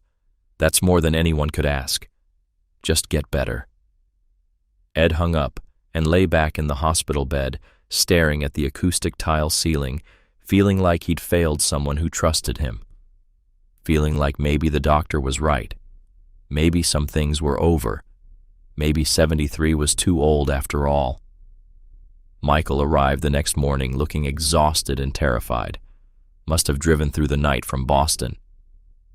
"Dad, you didn't need to come," Ed said, though he was glad his son was there. "Of course I did." Michael pulled a chair close to the hospital bed. "The doctor said it was moderate, that you'll recover with rest and medication, but Dad," his voice cracked, "you can't keep doing this. You can't keep pushing yourself. You can't keep doing recovery work. Your heart can't take it." Ed looked at his son, saw fear there, saw love, saw the same face that had looked at him when Michael was 15 and Ed had come home from the mill with a broken arm from a crane accident. The same worried expression Mary used to wear when Ed worked double shifts. "I'm sorry," Ed said. "Don't apologize. Just promise me you'll stop. Sell the wrecker. Please, move somewhere with support. Let me help take care of you." Ed wanted to argue, wanted to say he wasn't done, wasn't ready to quit. But he'd just had a heart attack, was lying in a hospital bed feeling weak and old and broken. What could he say? That he'd ignore doctor's orders and keep doing dangerous work until his heart gave out completely. "I'll think about it," Ed said quietly. "Dad?" "I'll think about it," Ed repeated. "I promise. That's all I can give you right now." Michael nodded, not satisfied but accepting what he could get. They sat in silence for a while, father and son connected by blood and love and all the space between Boston and Pittsburgh, between accountant and mill worker, between safety and risk. Then Michael said something that surprised Ed. "I remember Grandpa building that truck. I was really young, maybe 5 or 6. You probably don't remember, but Mom took me to the garage to watch sometimes. Grandpa let me hold the welding torch once, supervised, obviously, and I got to strike the arc. Just for a second, but it felt like magic. I remember thinking Grandpa was a wizard who could make metal do whatever he wanted." Ed hadn't known that. Hadn't known Michael had any memories of Stefan at all. Stefan had died when Michael was 18, but Michael had been away at college, and the relationship had never been close. "He would have liked knowing you remembered that," Ed said. "I think about it sometimes, about how he built something that lasted, something that still works 50 years later." Michael looked at Ed. "You've kept it working, kept using it the way he meant it to be used. That's worth something, Dad. That matters. But you still want me to sell it. I want you alive more than I want the truck to keep working." Michael's voice was firm, certain. "I'm sorry if that's selfish, but I already lost Mom. I'm not ready to lose you too. And if keeping you alive means that truck sits in a garage forever, then that's what needs to happen." Ed reached out and took his son's hand. Felt how much Michael's hands had grown since he was 5 years old watching Stefan weld. Felt the distance between them wider than the miles between Pittsburgh and Boston. "I'm not going anywhere yet," Ed said. "But I hear you. I'll be more careful. I promise." It was the best he could offer, and Michael, looking exhausted and frightened and loving, accepted it. Ed spent 3 days in the hospital while doctors ran more tests and adjusted medications and explained what changes he'd need to make. Heart-healthy diet, regular exercise but gentle, stress reduction, follow-up appointments, and absolutely no strenuous activity, no heavy lifting, no recovery work. They released him on Friday with enough prescriptions to fill a pharmacy and instructions that felt like a prison sentence. Rest. Take it easy. Let your body heal. Accept that you're 73 years old and your heart has been damaged and some doors are closed now. Michael drove him home, helped him into the house, stayed through the weekend to make sure Ed was settled. Before leaving, Michael made Ed promise again, no more jobs, no more recovery work, no more risks. Ed promised, meant it, for exactly 4 weeks. The first month was the hardest Ed had experienced in his life, harder than the months after Mary died, harder than the years of wondering if he'd be useful again. Hard because now Ed knew what he was missing. He sat in his kitchen taking pills 3 times a day, walked slowly around his neighborhood building Endurance at a pace that felt glacial, followed every doctor's order like a dutiful patient. The autocar sat in the garage. Ed could see it through his kitchen window, the boom visible over the garage door. He didn't go near it. The phone rang sometimes, contractors asking for help, companies with equipment stuck in impossible positions. Ed turned them all down. I can't. Medical issues. I'm sorry. Each time he said it, something inside him died a little more. Margaret Hartman came to visit in December 2 weeks before Christmas. She brought soup her daughter had made and sat at Stefan's table with the comfortable ease of someone who'd seen hard times. How are you feeling? Old, Ed said. You've been old since I met you. I'm asking about your heart. Recovering. Doctors say I'll be fine as long as I don't do anything stupid. Margaret smiled slightly. Define stupid. Anything involving the autocar, apparently. They sat in silence for a moment, drinking coffee. 2 people who understood that some losses couldn't be replaced. I've been thinking about what you said, Ed continued, about donating the truck to the Heinz History Center. If I can't use it anymore, maybe it should go where people can see it, where it can teach something instead of sitting in my garage. You sure? No, Ed admitted. But it's better than letting it rust. Margaret nodded slowly. I have a friend who works at the History Center. I could make a call. But Ed, you don't have to decide right now. You're still recovering. Give yourself time. How much time do I have? I'm 73. Had a heart attack. Time's not exactly abundant. Time enough to heal. Time enough to think about what you want. After Margaret left, Ed sat in his kitchen watching snow fall outside his window. Thought about the autocar in the garage. About Stefan's work, sitting idle. About 10 months of feeling useful, followed by a heart attack that ended everything. Thought about what the rest of his life looked like. Taking pills, walking slowly, following doctor's orders, sitting in this house waiting to die. It felt unbearable. January arrived bringing snow and cold, and the 1-year anniversary of the day Ed had pulled Tom's crane from the Allegheny River.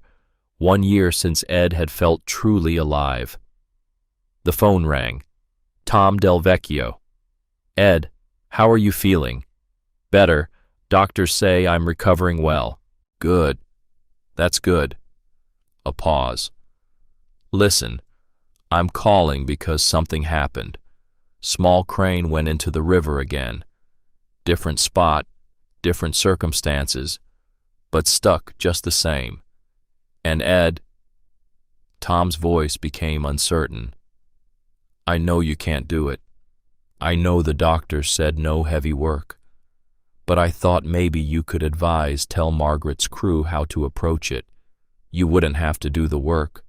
Just explain the approach. Ed's heart, the damaged, recovering one, beat faster. When? Today if possible. Ground's freezing hard tonight, and that might make things worse.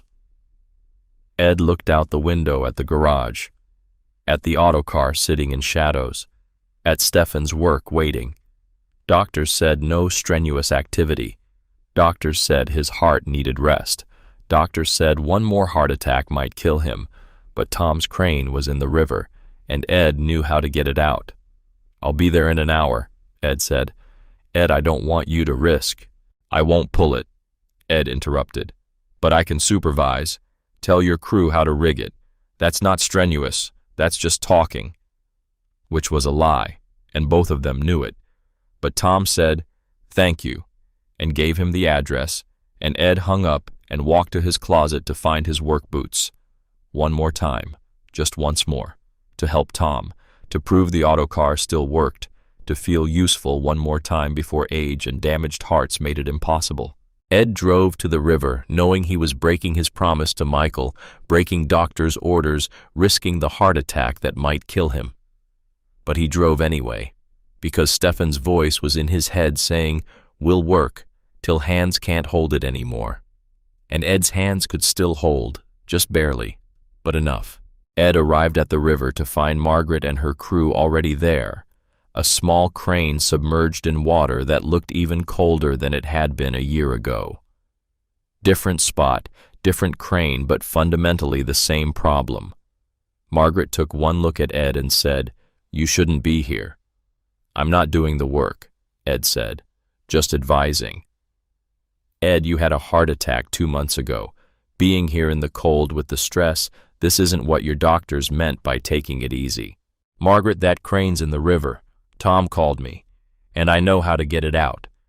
Now let me help before we waste more time arguing." She studied his face, then nodded. "All right, but the second I think you're overdoing it, you sit in a warm truck. Deal. Deal."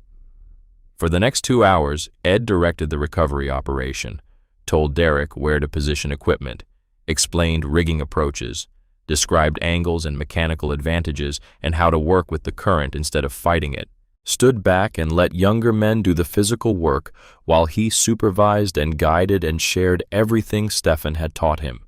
His chest ached, his hands shook, the cold cut through his coat, but the crane came out of the river clean and efficient, pulled by methods Stefan had designed 70 years ago, executed by people who'd learned to trust Ed's knowledge. After Tom tried to pay Ed $5,000, Ed took $500 for fuel and medication costs and left. That night, sitting in his kitchen, Ed felt the pain start in his chest again. Not as bad as November, but bad enough. A warning. A reminder that his heart wasn't healed, wasn't strong, wasn't capable of handling the stress Ed was putting it through. He took his medication, sat very still, let the pain fade, and thought seriously about what Michael and the doctors had been saying. Maybe it was time to stop. Maybe 73 was old enough. Maybe he'd proven what he needed to prove. But February brought a call about a bulldozer in frozen ground, and Ed supervised. March brought an excavator in protected wetland, and Ed supervised. April brought a logging truck on a mountain road, and Ed supervised. Each time he stood back, let others do the physical work, followed doctor's orders about not lifting, not pulling, not pushing himself. Each time his chest ached, warning him, reminding him that his heart had limits, that those limits were closer than Ed wanted to admit. Each time he went anyway, because standing idle while people needed help felt worse than risking another heart attack, because Stefan's knowledge deserved to be used, because Ed didn't know how to be anything other than useful. Michael called in May, his voice tight with frustration and fear. "Dad, Margaret told me you've been doing jobs again." "Supervising," Ed corrected. "Not doing." "That's semantics. The doctors said rest, complete rest, not standing in the cold directing recovery operations." "Michael." "No, Dad. Listen to me." Michael's voice broke slightly. "I love you, and I'm terrified I'm going to get a call one day saying you had another heart attack and this time it killed you. I can't lose you like I lost Mom. I can't handle the wondering, can't handle the fear every time my phone rings." Ed heard the fear in his son's voice, heard the same fear he'd heard 13 years ago when Mary was dying and Michael was racing home from Boston, hoping to arrive in time, failing by 30 minutes. "I'll be more careful," Ed said. "That's not enough. I need you to stop completely." "I can't promise that." "Why not? Why is this so important that you'd risk your life for it?" Ed didn't have an answer that would satisfy Michael. Not one that made sense to someone who hadn't spent 42 years working steel, who hadn't felt the weight of being useless, who hadn't watched his father build something meant to help people. "Because it's what I can do," Ed said finally. "And when a man can't do what he's able to do, he stops being a man. He just becomes something waiting to die." Long silence on the line. Then Michael said something that changed everything. "I've been thinking about Grandpa a lot lately, about what he built, about why he built it." A pause, then. "I never told you this, but I was there the day he died. Not at the end, but earlier. It was Christmas break, 1976. I came home from college. I was 18. I went to the garage to see him, and he was working on the autocar tuning something. And he looked so tired, Dad. So old. And he looked at me and said, 'Michael, remember that what a man builds outlasts him if he builds it right.'"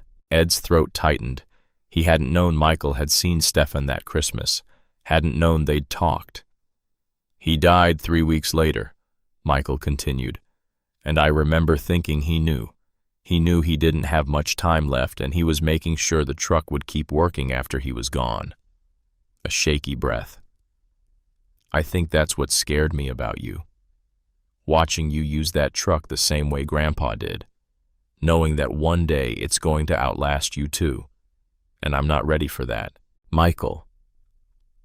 But I also know you're not going to stop. You're like him, too stubborn, too committed.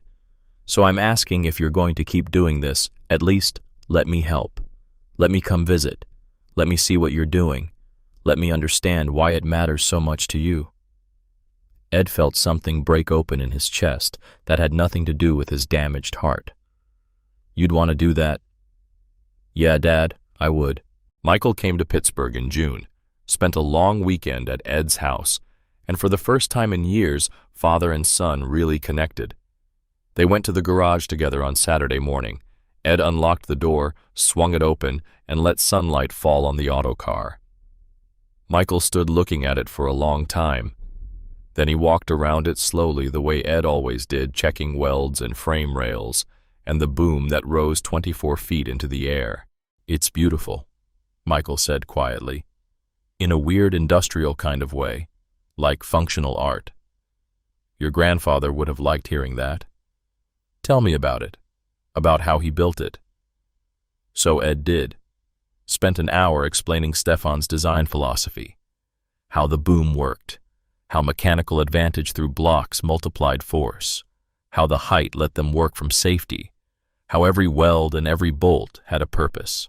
Michael listened, asked questions, touched the weld Stefan had made with his own hands 70 years ago, connected with his grandfather's work in a way he never had when Stefan was alive. "Can I learn?" Michael asked. "To operate it." "Why?" "Because it's part of our family, part of what Grandpa built and you've maintained. I want to understand it, want to know how to use it if it's ever needed." Ed studied his son's face, saw sincerity there, saw something else too, something he couldn't quite name. Connection, maybe. Purpose. "All right," Ed said. "I'll teach you." They spent Sunday at the garage, Ed explaining the controls, the winch operation, how to read cable tension by sound and feel. Michael learning, taking notes, asking the detailed questions an accountant would ask about something technical. Monday, they drove to a job site where Margaret's crew was working. Ed introduced Michael to Derek, to Margaret, to Tom Delvecchio. Michael watched his father supervise a recovery operation, watched how the crew listened to Ed's directions, watched how they trusted his judgment despite his age, despite his recent heart attack, because his knowledge was proven. That night over dinner at the same Lawrenceville diner where Ed had met Margaret, Michael said, "I get it now. Why you do this. It's not about the truck or the money or even the helping, really. It's about mattering, about being the person people trust when everything else fails." "Yeah," Ed said. "That's it exactly. But Dad, you know you can't do this forever, right?" "I know." "So what happens when you stop? Who keeps this knowledge alive?" Ed had thought about that. Thought about it every time he supervised a job, every time he explained his methods to Derek or Margaret's crew, every time he realized he was teaching instead of just doing. Nobody, Ed said honestly. The kind of work I do, the way I do it, that's disappearing. Modern equipment's getting better. Recovery techniques are improving. In 10 years, there probably won't be situations that need the autocar's specific approach. That makes you sad, Michael observed. Makes me aware that time moves on. What was necessary once becomes obsolete. That's not sad, that's just reality. But Grand, Pa's truck shouldn't be forgotten. No, Ed agreed. It shouldn't. That's why I've been thinking about what Margaret suggested. Donating it to the Heinz History Center. Let people see what men like your grandfather built. Let them understand that craftsmanship used to mean something. Michael nodded slowly, then said, I want to help. When you're ready to donate it, I want to be part of that. Want to make sure the story gets told right. Make sure people understand what Grandpa did and why it mattered. I'd like that, Ed said, and meant it. July brought another call that would change everything. Ed was in his kitchen sorting pills into daily containers when the phone rang. Tom Del Vecchio and his voice had an urgency that made Ed stand up straight despite his aching knees. Ed, I need help. Real help. Big crane went into the river at the bridge site. Same general spot as 2 years ago. Ed felt his pulse quicken, felt his damaged heart beat faster. How bad? Bad. Current stronger than it was in January. Crane sliding deeper. If we don't get it out soon, it'll be completely submerged and we'll never recover it. What does Margaret say? She's here. Her crew's trying, but they can't get close enough. Ground's worse than last time. Maybe worse than any time. Ed, it's the same problem we had before, but magnified. Ed looked out at the garage, at the autocar sitting in shadows, at Stefan's work waiting for one more job. Doctors had said one more heart attack might kill him. Michael had begged him to stop. His body was 74 years old and damaged and running on borrowed time and medication. But Tom's crane was in the river, and the autocar could get it out. I'll be there in an hour, Ed said. Ed, you don't have to. I'll be there, Ed repeated, and hung up. He stood in his kitchen for a long moment looking at the pill containers on the table. Then he put on his boots, his coat, his tool belt. Everything exactly where it had been for 50 years. Called Michael's number. Got voicemail. Michael, it's your dad. I'm about to do something you're not going to like. But I need you to know I'm not doing it because I don't care about your feelings or because I don't value my life. I'm doing it because there's a job that needs doing and I'm the one who can do it.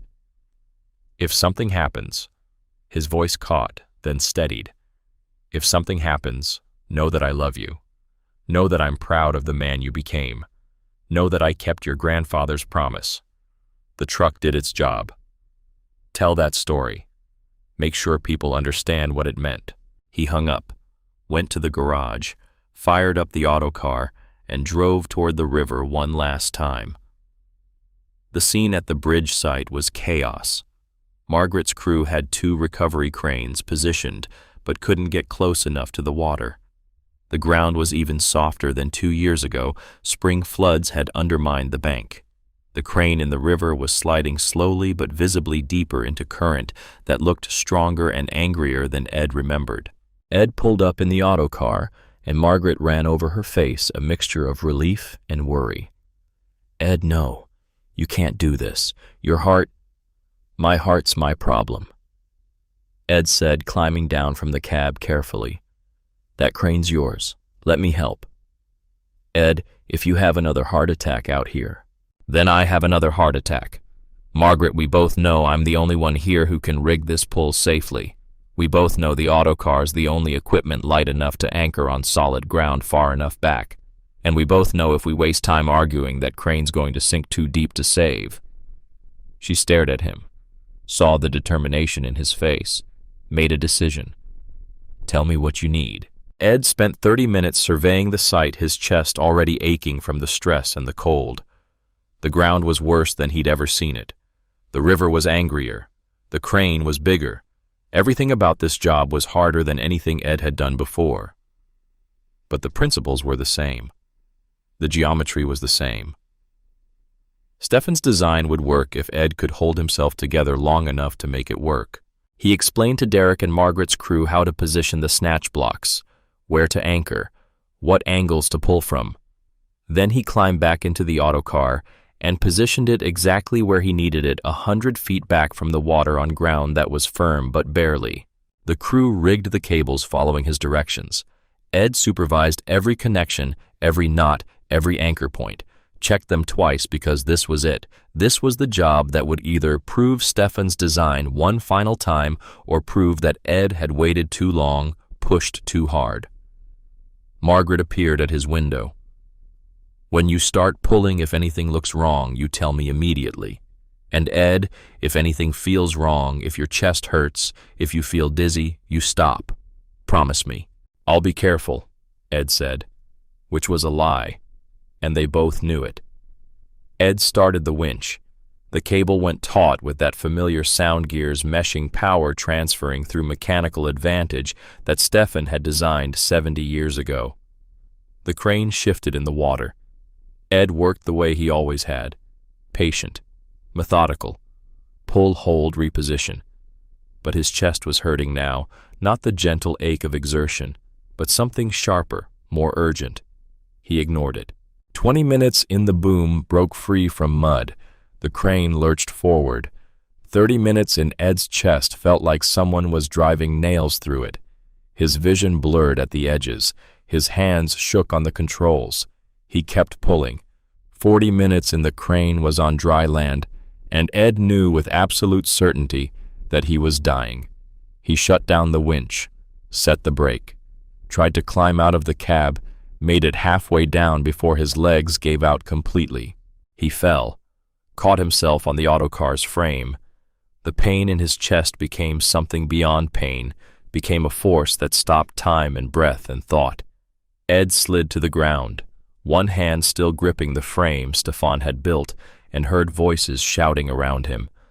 Margaret's face above him, pale and frightened. Someone saying, "Call an ambulance." Someone else saying, "Hold on, Ed, just hold on." But Ed wasn't listening to them. He was listening to Stefan's voice, rough with accent, and millwork saying what he'd said 1,000 times. Built by hands, Eddie. Will work till hands can't hold it anymore. Ed's hands couldn't hold anymore. But the job was done. The crane was out. Stefan's truck had proven itself one last time. Ed closed his eyes and let go. He woke up in a hospital room with Michael sitting beside the bed holding his hand. "Dad." Michael's voice was rough like he'd been crying. "Thank God." "How long?" Ed's voice came out as barely a whisper. 2 days. You had a massive heart attack. They had to. Michael's voice broke. They had to restart your heart. Twice. In the ambulance. The doctors said another 5 minutes and you'd have been gone. Ed processed that slowly. 2 days. Dead for how long minutes brought back. The crane. Michael stared at him. "Seriously, Dad? You almost died and you're asking about the crane. Did we get it out?" Michael smiled, despite himself, despite the fear and exhaustion on his face. "Yeah, you got it out. Tom said it was the cleanest recovery he'd ever seen. Said you did what everyone else said was impossible." "Good," Ed said and closed his eyes. "Dad, the doctor said you can't do any more recovery work. Ever. Your heart can't take it. If you try again, you will die. Do you understand that?" Ed opened his eyes, looked at his son, saw love and fear and exhaustion all mixed together. "I understand," Ed said. "I'm done. Promise me." "I promise." And this time Ed meant it. This time he'd gone as far as his heart would let him go. This time there was no more room for one more job, one more pull, one more time. This time was the end. Recovery took 3 months. Long months of medication and cardiac rehabilitation and slowly rebuilding strength. Michael stayed the first 2 weeks, then flew back to Boston with Ed's promise to call every day, to follow every doctor's order, to accept that some things were over. Ed kept his promise, took his pills, attended rehab, walked slowly around his neighborhood, followed the meal plan, rested, and thought about the autocar sitting in his garage doing nothing. Margaret visited every week, brought updates on jobs her crew was handling, told Ed that Derek had started teaching his recovery teams the techniques Ed had shown him. That word had spread about the old man who'd pulled one final crane before his heart gave out. That people were calling it legendary, the kind of story that would get told for decades. "You've changed things," Margaret told him in September. "People talk about you, about what you proved, about how old knowledge and old equipment solved problems modern approaches couldn't touch. That matters, Ed. That's a legacy." "Maybe," Ed said. In October, Michael came back to Pittsburgh, brought his daughter Elena, Ed's granddaughter, who was 8 years old and had never seen the autocar. They went to the garage together on a Saturday morning. Ed unlocked the doors, and Elena gasped when she saw the truck. "It's huge. 24 feet to the top of that boom," Ed said. "Your great-grandfather built it with his hands, every weld, every piece all by hand." Elena walked around it slowly, touching the frame, looking up at the boom with wonder. "It's like a superhero truck." "Kind of," Ed agreed. "Why doesn't it work anymore?" "It works fine," Ed said. "I'm the part that doesn't work anymore." "Because your heart's tired." "Yeah, sweetheart, because my heart's tired." Elena looked at him seriously with her mother's eyes. "Grandpa, if you can't use it, what happens to the superhero truck?" Ed looked at Michael, then at Elena, then at the autocar that Stefan had built, and Ed had kept running, and that now sat silent. "I think," Ed said slowly, "it's time for the superhero truck to retire too. Go somewhere people can see it and learn from it, like a museum." "A museum?" Elena's face lit up. "Then other kids could see it and learn about great-grandpa Stefan." "Exactly." "That's good," Elena said. "Then the superhero truck can teach people forever." Out of the mouths of children, Ed thought. Teaching people forever. That was better than sitting in a garage, better than eventually being scrapped or forgotten. That was a legacy worth building. The donation ceremony happened in November, 2 years and 1 month after Ed had pulled Tom's first crane from the Allegheny. The Heinz History Center prepared a space in their Made in Pittsburgh exhibit. Margaret arranged transport. The autocar was positioned carefully, boom raised to full height, looking exactly like it had looked at 100 job sites over 50 years. Ed attended the ceremony with Michael and Elena. Tom Delvecchio came. Derek Hammond came. Patricia Ross from the mining company came. The quarry owner came. Margaret and her entire crew came. People Ed had helped over 2 years, people whose equipment he'd pulled from impossible situations, people who understood what the autocar represented. The curator gave a speech about industrial heritage and working-class ingenuity and machines that outlasted the men who built them. Then they asked Ed to say something. He stood in front of the autocar Stefan's truck and looked at the crowd gathered. "My father built this truck in a garage 77 years ago because he wanted to help people who couldn't afford help," Ed said. His voice was steady despite his damaged heart, despite his age, despite everything. He didn't build it to make money or to be famous. He built it because he had the skills and the tools and the knowledge, and he believed that when you can help someone, you should help them. That was his philosophy. That was how he lived. Ed touched the autocar's frame, felt cold metal under his hand one last time. This truck outlasted him, outlasted my wife Mary, outlasted the steel mills where we both worked, and now it's going to outlast me too. But that's okay. That's what things built right. Do they keep working long after the builders are gone? They teach long after the teachers are silent. He looked at Michael, at Elena, at faces young and old, who'd come to honor a truck, and the men who'd used it. I'm glad it'll be here, where people can see what my father built, where children can learn that things used to be made to last, where anyone who wants to understand what craftsmanship meant can see it with their own eyes. The curator thanked him. People applauded. And Ed stood watching them photograph the autocar, watching children touch the boom Stefan had welded, watching his father's work live on in a way that mattered. Spring came to Pittsburgh in 2004.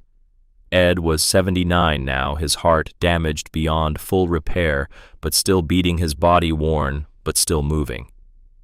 He sat in his kitchen on Saturday mornings, drinking coffee, watching birds at the feeder Mary had put up 30 years ago, thinking about how strange it was to still be alive. The phone rang. Derek Hammond. Ed, how are you feeling? Old, tired, alive. What do you need, Derek? There's a situation. School bus went off the road in Butler County, hanging on the edge of a collapsed bridge. They need to stabilize it before they can get the kids out, but standard equipment's too heavy to risk on the damaged structure. Ed's pulse quickened instinctively, then he remembered. He couldn't do it. His heart wouldn't let him. Derek, I can't. The doctors... I know. I'm not asking you to do it. I'm asking if Michael could. Ed went very still. What? I've been training with Margaret's crew, learning the techniques you taught me, and I realized something. The autocar's in the museum, but those techniques aren't locked away. They're real. They work. And if Michael knows how to operate the truck, if he learned from you, like you learned from Stefan, then in an emergency, the History Center would let us use it. They've already said as much. The truck's still operational. It just needs an operator. Ed sat processing this. Thought about Michael's hands on the autocar's controls. Thought about Stefan teaching Ed to weld. Thought about legacy and knowledge passing between generations. Let me call you back, Ed said. He sat for a long time, then dialed Michael's number. Dad, hi. I was just about to call you. Michael, I need to ask you something. Okay. How would you feel about learning to operate the autocar? Really learning it. Well enough to use it in emergencies. Silence. Then, what do you mean? Ed explained Derek's call. Explained the idea. Explained that it wouldn't be regular work, just emergency situations where the autocar's specific capabilities were needed, where modern equipment couldn't safely operate. But it would mean coming to Pittsburgh regularly, Ed finished. Learning the rigging, understanding the truck the way your grandfather and I understood it. Learning the knowledge so it doesn't die when I die. More silence. Then Michael said something Ed hadn't expected. I've been thinking about early retirement. The firm's offering a buyout package. I've been wondering what I'd do with actual free time that's mine instead of the firm's. A pause.